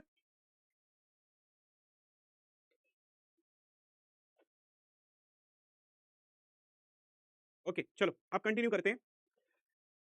तो फॉर एग्जांपल के लिए this is also one example कि अगर एक टेबल है एक्स वाई जेड का, तो यहां पर हमको जो है वो स्प्यूरियस टपल्स मिल रहा है, तो इसको हम लोग क्या कहते हैं? Spurious tuples. ठीक है, this is one example just to understand, क्योंकि ये y2 y2 y2 y2 ये एक्स्ट्रा देगा जो ओरिजिनल टेबल में नहीं है। ओरिजिनल टेबल में 4 ही रिकॉर्ड है, लेकिन हमको यहाँ पर ये एक्स्ट्रा रिकॉर्ड्स आ रहे हैं, ये 2 एक्स्ट्रा रिकॉर्ड्स आ रहे हैं जो स्प्यूरियस टपल है। तो ये जो जॉइन है ये भी आपका लॉसी है। अब हम लोग इसके डेफिनेशन में जाते हैं। ठीक है, अब इसके डेफिनेशन में जाते हैं और बात करते हैं। अब लॉसलेस जॉइन डिकम्पोजिशन की डेफिनेशन देखो क्या होता है।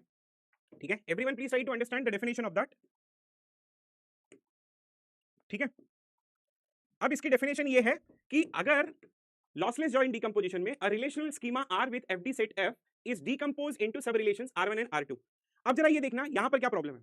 ठीक है, तो आपको दो तरीके से दिया जा सकता है। ठीक है, क्वेश्चन आपको दो तरीके से देगा। एक क्वेश्चन आपको टेबल को डिवाइड करके देगा, अगर यहां पर रिकॉर्ड्स पूछा गया है। ठीक है, ठीक है, अगर रिकॉर्ड्स के फॉर्मेट में होगा, ठीक है, प्लीज ध्यान से सुनना, अगर रिकॉर्ड के फॉर्मेट में होगा तो आप ज्वाइन करके पता कर लोगे। ठीक है, अगर रिकॉर्ड्स के फॉर्मेट में होगा, जैसा मैंने अभी बताया आपको। ठीक है, जो इसके पिछले वाला एग्जांपल था उसमें रिकॉर्ड्स के फॉर्मेट में था, तो एक रिकॉर्ड दूसरे रिकॉर्ड को आप ज्वाइन करोगे और आप टेबल को चेक करोगे। दूसरे तरीके का क्वेश्चन क्या होता है कि आपको एफडी सेट में देता है। ठीक है, फंक्शनल डिपेंडेंसीज के फॉर्मेट में देता है, फंक्शनल डिपेंडेंसीज के फॉर्मेट में एंड डीकंपोजिशंस के फॉर्मेट में। तो ये दो अलग अलग क्वेश्चंस हैं, डीकंपोजिशन फॉर्मेट। ठीक है, तो इस तरीके वाले को चेक करना बड़ा इजी है कि आप क्या करोगे, इनको ज्वाइन करके चेक करोगे, जो भी आपको कॉमन एट्रीब्यूट्स मिलेगा, कॉमन एट्रीब्यूट्स की पे भी मिल सकता है, कॉमन एट्रीब्यूट्स नॉन की पे भी मिल सकता है। तो अगर कॉमन एट्रीब्यूट्स आपको मिलेगा, आप उसको ज्वाइन करके चेक कर लोगे कि ये लॉसी है या लॉसलेस है। दूसरे तरीके का एक क्वेश्चन ये टाइप का है जो नहीं पूछा जाता है। ठीक है, क्योंकि ये इजी होता है, जैसा कि मैंने आपको अभी दो टेबल में दिखाया, ये टेबल में विजुअलाइजेशन होता है, तो ये चीज आप कर सकते हो। दूसरे तरीके का क्वेश्चन जो होता है वो एफडी फॉर्मेट में होता है और ये ज्यादा इंपॉर्टेंट होता है। तो इसको हम लोग कैसे समझेंगे एफडी फॉर्मेट वाले को? अगर मेरे पास में एक रिलेशन स्कीमा आर है विद एफडी सेट, मतलब एक रिलेशन आर दिया हुआ है। ठीक है, स्कीमा दिया हुआ है और उसके साथ में एफडीज के सेट दिए हुए हैं। ठीक है, और टेबल नहीं दिया हुआ है, बेसिकली रिकॉर्ड्स नहीं दिया हुआ है। Is decompose into sub relations R1 and R2। The given decomposition is lossless join जब ये दो कंडीशंस को सेटिस्फाई करे। पहली कंडीशन ये है, ठीक है, फर्स्ट कंडीशन ये है कि R1 union R2 you should get the original R।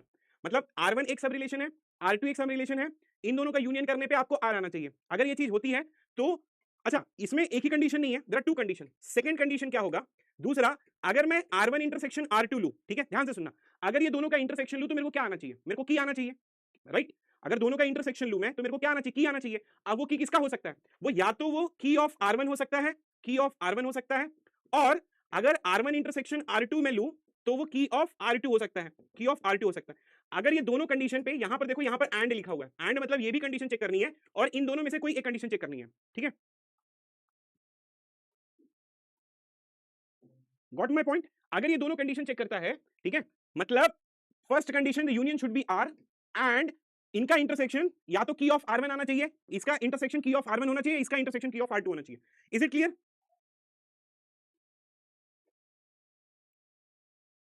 Clear है ये? ओके, नाउ ठीक है, मैं इसको समझाने की भी कोशिश करता हूं।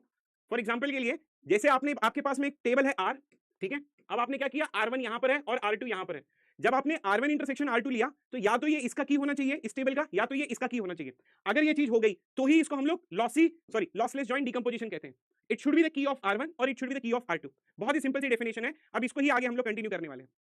ठीक है, पहली कंडीशन यूनियन होनी चाहिए, दूसरी कंडीशन या तो ये की होनी चाहिए R1 की, या तो ये की होनी चाहिए R2 की।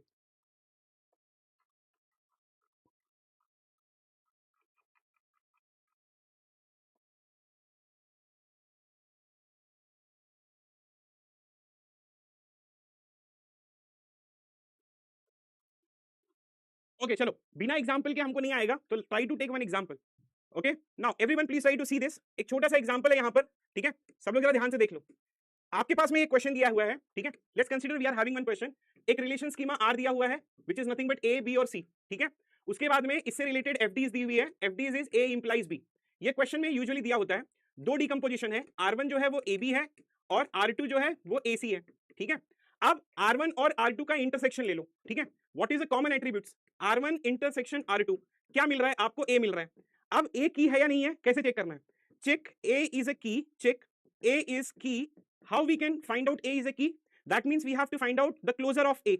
Closure of A, it should contains all the attributes of R1 or all the attributes of R2. अब closure of A कैसे पता चलेगा? FD से. A में सबसे पहले मैं A ले लिया. A डिटरमाइन कर रहा है B को, तो ये B को कर रहा है. तो that means closure of A, it is AB. That means ये AB किसको satisfy कर रहा है? R1 को. So A is key of R1. A is key of R1. So definitely we can say that this type of join is lossless join. ठीक है? इसको क्या बोलेंगे? इसको lossless join बोलेंगे. इसको बिना एग्जांपल के भी सॉल्व कर सकते हो. ये ए के ऊपर जो है वो पॉइंट आउट कर रहा है, उसी को ज्वाइन करोगे. जैसे फॉर एग्जांपल ये जब आप ज्वाइन करोगे तो कॉमन एट्रीब्यूट्स क्या है? ए है. अब ए अगर इसका की है तो यूनिक होगा. अगर यूनिक पे ही पॉइंट आउट करवाओगे तो एक्स्ट्रा टपल नहीं जनरेट होगा. अंडरस्टूड?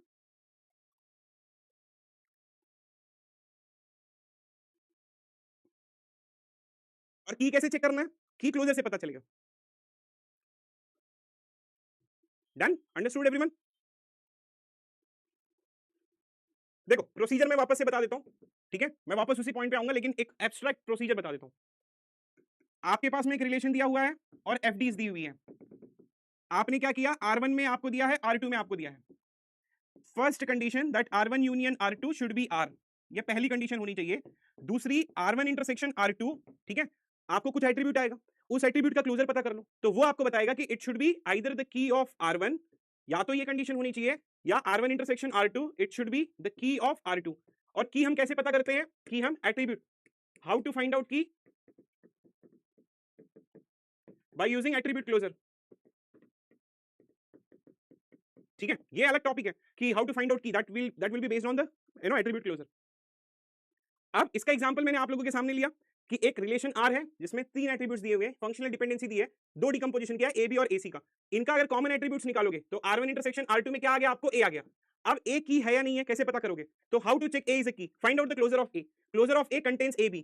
तो अब ये A किसका की है? A, what is the definition of key? It should cover all the attributes. So it is covering all attributes of R1. Covering all attributes of R1.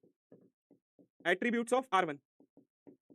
Of R1. So A is a key of R1. So it is satisfying the definition. Then it will become the lossless joint decomposition. Clear है? नहीं, A जो है वो R2 का की नहीं है, क्योंकि फंक्शनल डिपेंडेंसीज भी देखना है ना आपको. देखो दो तरीके के क्वेश्चन है. एक तो टेबल के फॉर्मेट में रिकॉर्ड्स वाला क्वेश्चन देगा जिसमें आप ज्वाइन करके पता कर लो, या दूसरा आपको डिकम्पोजिशन और एफडीज के ऊपर देगा. तो ये एफडीज वाले क्वेश्चन है.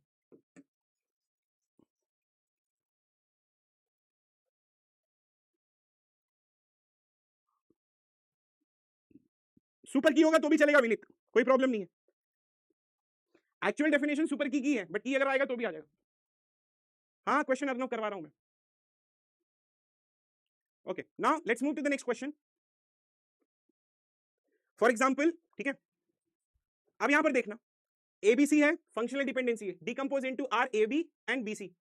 इनका अगर आप इंटरसेक्शन लो, common attributes is B. What is the closure of B? Closure of B क्या होगा? बी होगा, क्योंकि A is determining B. So B क्या? R1 intersection R2 is B. The common attribute must be key of R1 और key of R2, but B is neither key of R1. इसमें ये देखो, इसका जो ज्वाइन करवा रहा है वो बी के ऊपर करवा रहा है. Are you getting my point? अगर ये बी के ऊपर करवा रहा है, बी ना तो R1 का की है ना तो R2 का की है, तो what it will become? It will become the lossy join. Is it clear? ये क्या हो जाएगा? लॉसी हो जाएगा. बहुत ही बेसिक सा फंडा है. अगर की के ऊपर करवा रहा है ज्वाइन, या तो वो R1 का की होना चाहिए या तो R2 का की होना चाहिए. अगर ज्वाइन की के ऊपर करवा रहा है तो आपका लॉसलेस आएगा. अब की के ऊपर नहीं करवा रहा है, मतलब R1 का भी की नहीं है, R2 का भी की नहीं है, तो what you will gate? You will gate lossy. की कैसे पता चलेगा? की हमको एफडीज बताएगा. Is it clear? बहुत ही सिंपल एक्सप्लेनेशन दे रहा हूं.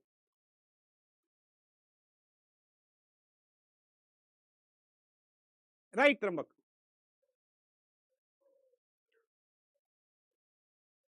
आ गया सबको?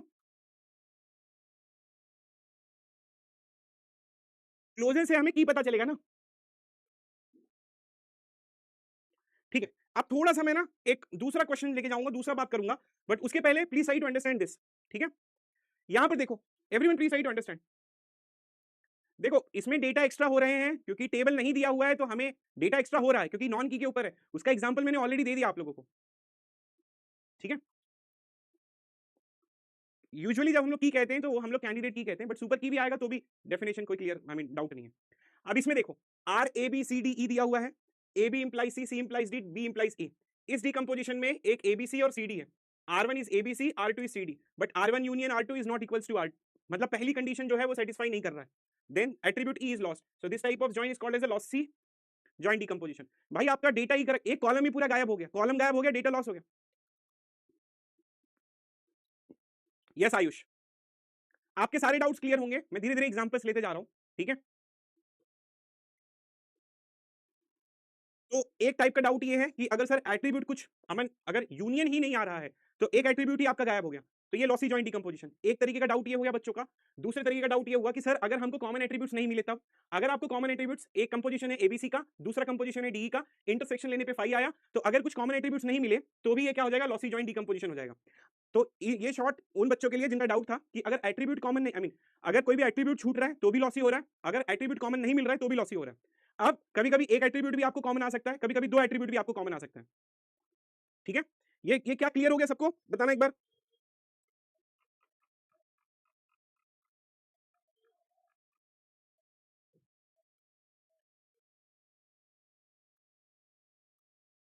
ठीक है ठीक है, चलो अब एक थोड़ा सा टफ क्वेश्चन है, उसको पहले मैं करूंगा फिर आप लोग करोगे, ठीक है। प्लीज लिसन एवरीवन, ठीक है। अगर आपको ट्राई करना है तो आप भी ट्राई कर सकते हो, कोई प्रॉब्लम नहीं है, बट ठीक है, first I will try to find it out. A B C B D D E, A B to C, B to D, D to E, okay. पहले मैं करता हूं, एक बार मैं परफॉर्म कर लेता हूं, फिर आप लोग कर लेना। R1 और R2, ठीक है, R1 इंटरसेक्शन R2 क्या कॉमन मिल रहा है, A B C B D, B पता चल रहा है। अब find out the closure of B, क्या ये की है, कैसे पता चलेगा, क्लोजर पता करो। बी के क्लोजर में सबसे पहले बी लिखूंगा, ऊपर जाऊंगा, बी इसका सबसेट है तो डी आ गया, अब डी इसका सबसेट है तो ई आ गया, closure of B is A BDE. Now here B is key of R2, अब ये तीन रिलेशन में डिकम्पोज किया है, B is a key of R2, so we can merge, I mean अभी तक, अच्छा अभी सिर्फ ये दो को मर्ज करेगा, दैट मीन्स मेरे पास में एक आ गया R12 जिसमें मैंने मर्ज कर लिया ए बी सी और डी, तो अभी एक इन दोनों टेबल को मैंने ज्वाइन कर लिया, इन दोनों टेबल का ज्वाइन क्या था मेरा, लॉसलेस होगा, क्यों, क्योंकि B is a key of R2, ये कंडीशन को सेटिस्फाई कर दिया। अब दूसरा R3 है, तो आप ये मत बोलो कि सर अगर ये लॉसलेस होगा तो पूरा लॉसलेस होगा, नहीं, अभी मैंने सिर्फ ये दो टेबल को ज्वाइन किया, तीसरा टेबल मेरा बचा हुआ है, फिर मैं R3 पे आऊंगा जहां पर मेरे पास होगा डी और ई। अब अगर मैं देखूं यहां पर इसको मैं ऊपर लिख रहा हूं, एक टेबल है R12 जहां पर हो रहा है ए बी फिर सी और फिर डी, और फिर एक है R3 जहां पर हो रहा है डी और ई। अब इनका कॉमन एट्रीब्यूट्स क्या है, जब आप R1 1 2 इंटरसेक्शन R3 लोगे तो यू विल गेट डी। अब calculate the closure of D, closure of D, पहले तो डी आ जाएगा and D is pointing to E, so D is key of R3, या तो ये क्या होना चाहिए, इसका की होना चाहिए, या तो इसका की होना चाहिए, D is key of R3, so you can merge R1 2 3 करके जहां पर आप ए बी सी डी और ई, तो ये यहां पर भी की है R2 का, ये वाला ज्वाइन भी लॉसलेस हो गया और ये वाला ज्वाइन भी, तो आपको ओरिजिनल टेबल मिल गया, so hence the whole table is called as a lossless join. Is it clear?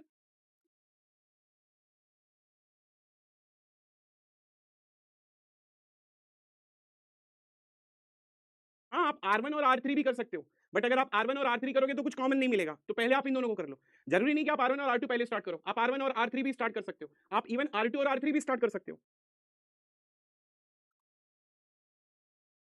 अगर एक लॉसलेस आया दूसरा लॉसी आ गया तो पूरा का पूरा लॉसी, क्योंकि कहीं बीच में जाके आपको अगर स्प्यूरियस टपल आ गए,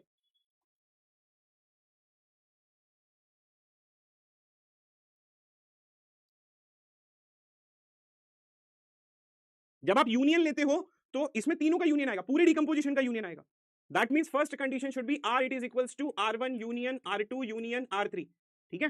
तो ऐसा नहीं सिर्फ दो ही लेना है, एट्रीब्यूट तब आपको पता चलेगा कि कब लॉस हुआ है, जब पूरे डिकम्पोजिशन में एट्रीब्यूट लॉस हुआ है, तो क्लियर? नहीं नहीं नहीं, हर एक पॉइंट पे यूनियन नहीं लेना है, you don't have to take the union everywhere here, you have to take the union here. R should be union of R1 union R2 union R3,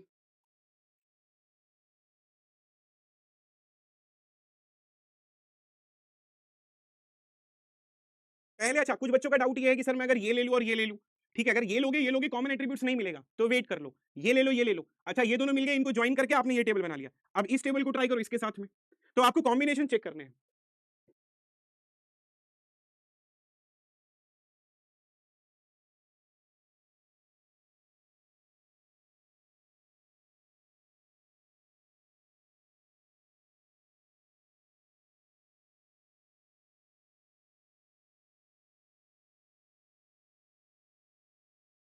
देखो अभी कुछ बच्चों का डाउट ये है, मैं डाउट ले लेता हूं थोड़ा थोड़ा, ठीक है।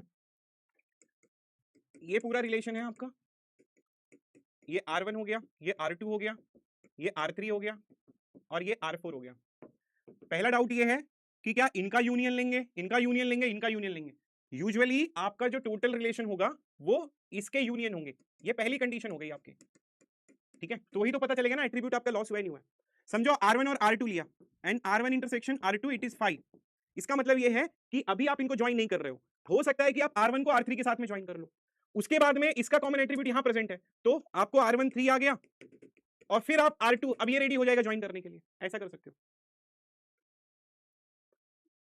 Done, okay, let's try to take one more example, ठीक है। पहले ये कर लो, पहले वो कर लो, फिर मैं आपको ये बता देता हूँ। R1 है आपका ABC, R2 है आपका ACD, R3 है आपका DEF, R4 है आपका FG। पहले ये चेक कर लो, अगर ये लॉसी दे रहा है तो वेट करो, इसको इसके साथ कर लो, ये ट्राई करो, try to find it out.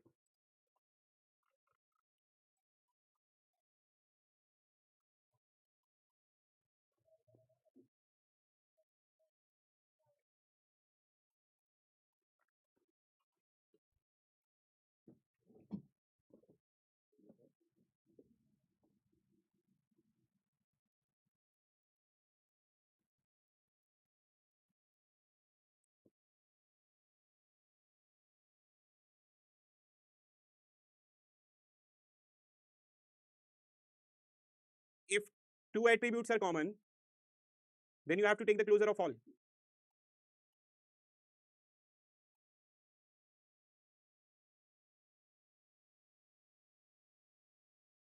Is it lossless or lossy?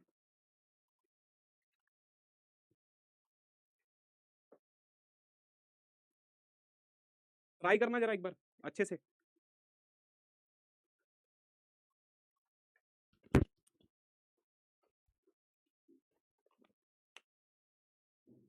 पूरा क्लोजर निकालने की जरूरत नहीं है, जब जरूरत पड़ेगी किसी दो एलिमेंट की तब पता करो। जिनका ये हो गया ये सेकंड वाला कर लेना।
ठीक है, मैं एक्सप्लेनेशन देता हूँ। पहला, कॉमन एट्रीब्यूट्स क्या है इसके?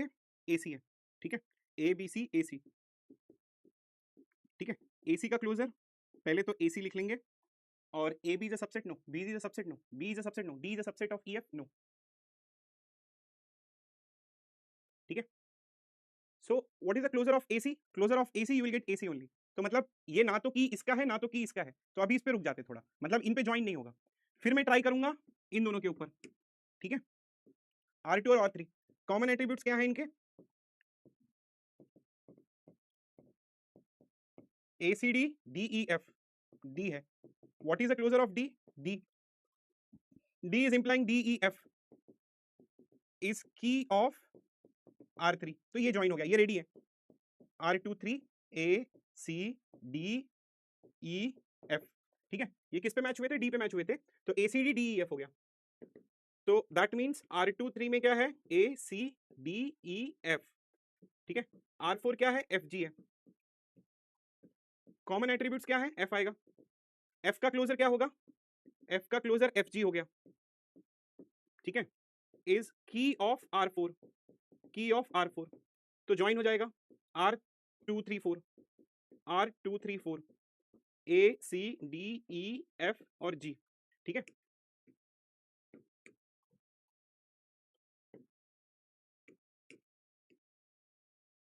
अब हमारे पास में क्या होगा? पहले R1 भी बचा है अभी,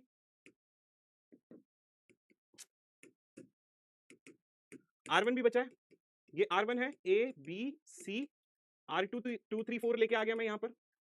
कभी भी किसी को भी चेक कर सकते हो, कोई प्रॉब्लम नहीं है, कोई सीक्वेंस नहीं है, बस R1 बचा हुआ है। हमेशा ट्राई करो लास्ट में 2 लेके आओ। R2 3 4 ACDEF and G, common attributes क्या होंगे? AC, AC का क्लोजर क्या होगा? AC इज नॉट की of R1 neither in R2 3 4, hence क्या हो जाएगा? ये लॉसी। क्लियर?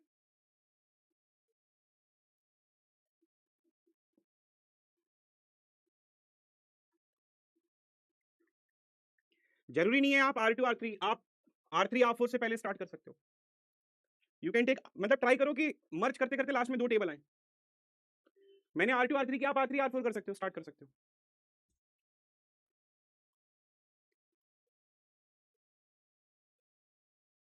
की कैसे पता करेंगे? क्लोजर से। क्लोजर कहां से आएगा? FD से।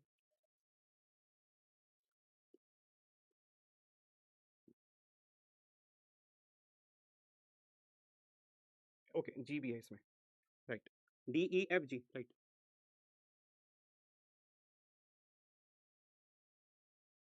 हाँ, गेट में इसे सिंपल क्वेश्चन आएगा।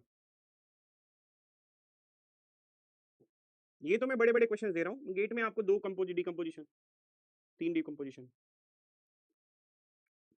अच्छा, कभी कभी ऐसा होगा कि यहाँ पर कॉमन एट्रीब्यूट नहीं मिलेगा, तो आप उस पर कॉमेंट नहीं कर सकते हो। आपका कॉमेंट वाला जो होगा वो लास्ट के उसमें डिपेंड करेगा। अगर कोई भी कॉमन एट्रीब्यूट नहीं हुआ,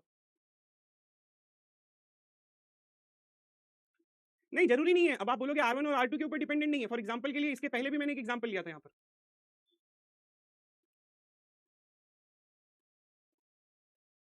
ठीक है। ये कर लो, ये सेकंड वाला, ये तो हमारा आ गया लॉसी, सॉरी, हाँ लॉसी आया। अब सेकंड वाला है, सेकंड डिकम्पोजिशन चेक करो। सेकंड डिकम्पोजिशन में पहला ABCDEF, अगर R1 आपका ABC है और अगर R2 आपका DEF है, ठीक है, R3 आपका FG है और R4 आपका BD है। अब आप बोलोगे कि सर मैं इन दोनों को ज्वाइन करूं और इसमें कॉमन एट्रीब्यूट नहीं आ रहा है, तो क्या मैं यहां पर कमेंट कर सकता हूं लॉसी के लिए? नहीं, मे बी ये किसी और के साथ में ज्वाइन हो सकता है। Are you getting my point?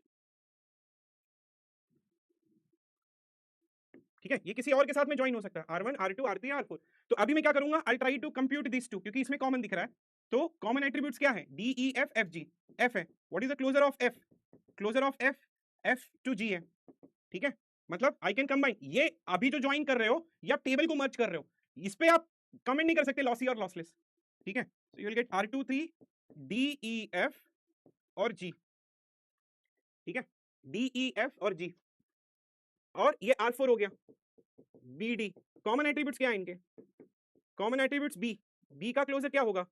पहले तो B हो गया, and B is determining D, तो D हो गया। D इज डिटरमाइनिंग EFG, तो ये EFG, So B is a key of this. So you can combine this as R 2 3 4. ये अभी कंबाइन कर रहे हो, अभी कमेंट नहीं करना इस पे. ये हो गया D E F G B और D. अब ये शायद रेडी है इसके साथ में. तो एक हो गया A B C, ठीक है, R1, और दूसरा हो गया R2 3 4 D E F G B D. Common attributes क्या होंगे इसके? B, ठीक है. B का क्लोजर क्या हो गया? B is determining D, D is determining E F, F is determining G. So D E F G B D, D E F D E F D E F G G B B and D. अच्छा ये D 2 बार लिख दिया है मैंने, ठीक है. So B is key of,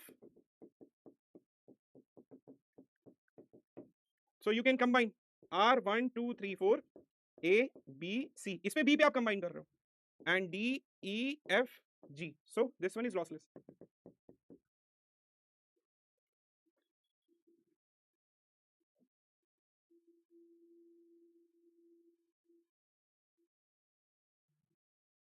R 2 3 4 और R 4. Oh D.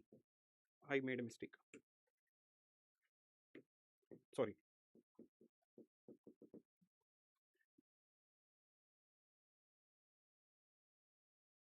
F D E F G B B. हाँ D. D to D E F and B to D. Clear है?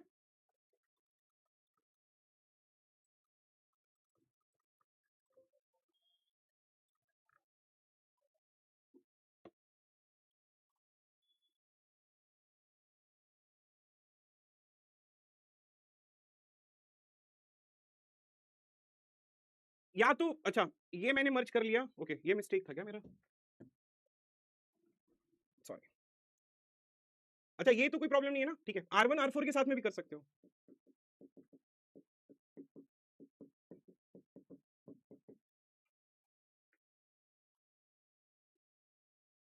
हाँ बस ये लास्ट टॉपिक है.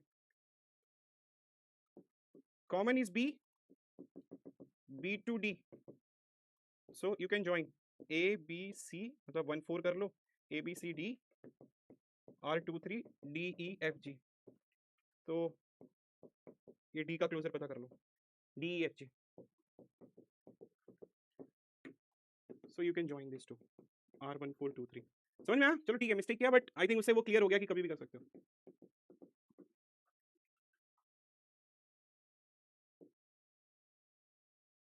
अभी क्लियर है ना? अभी कोई नहीं दिक्कत है ना?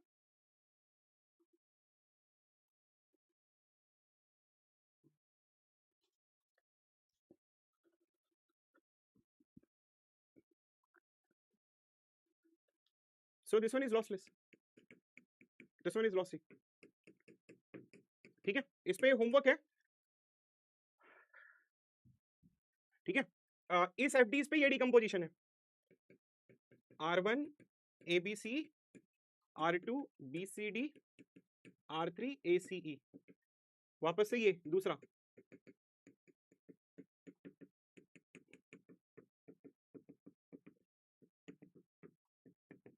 कौन सा लॉसी है कौन सा लॉसलेस है?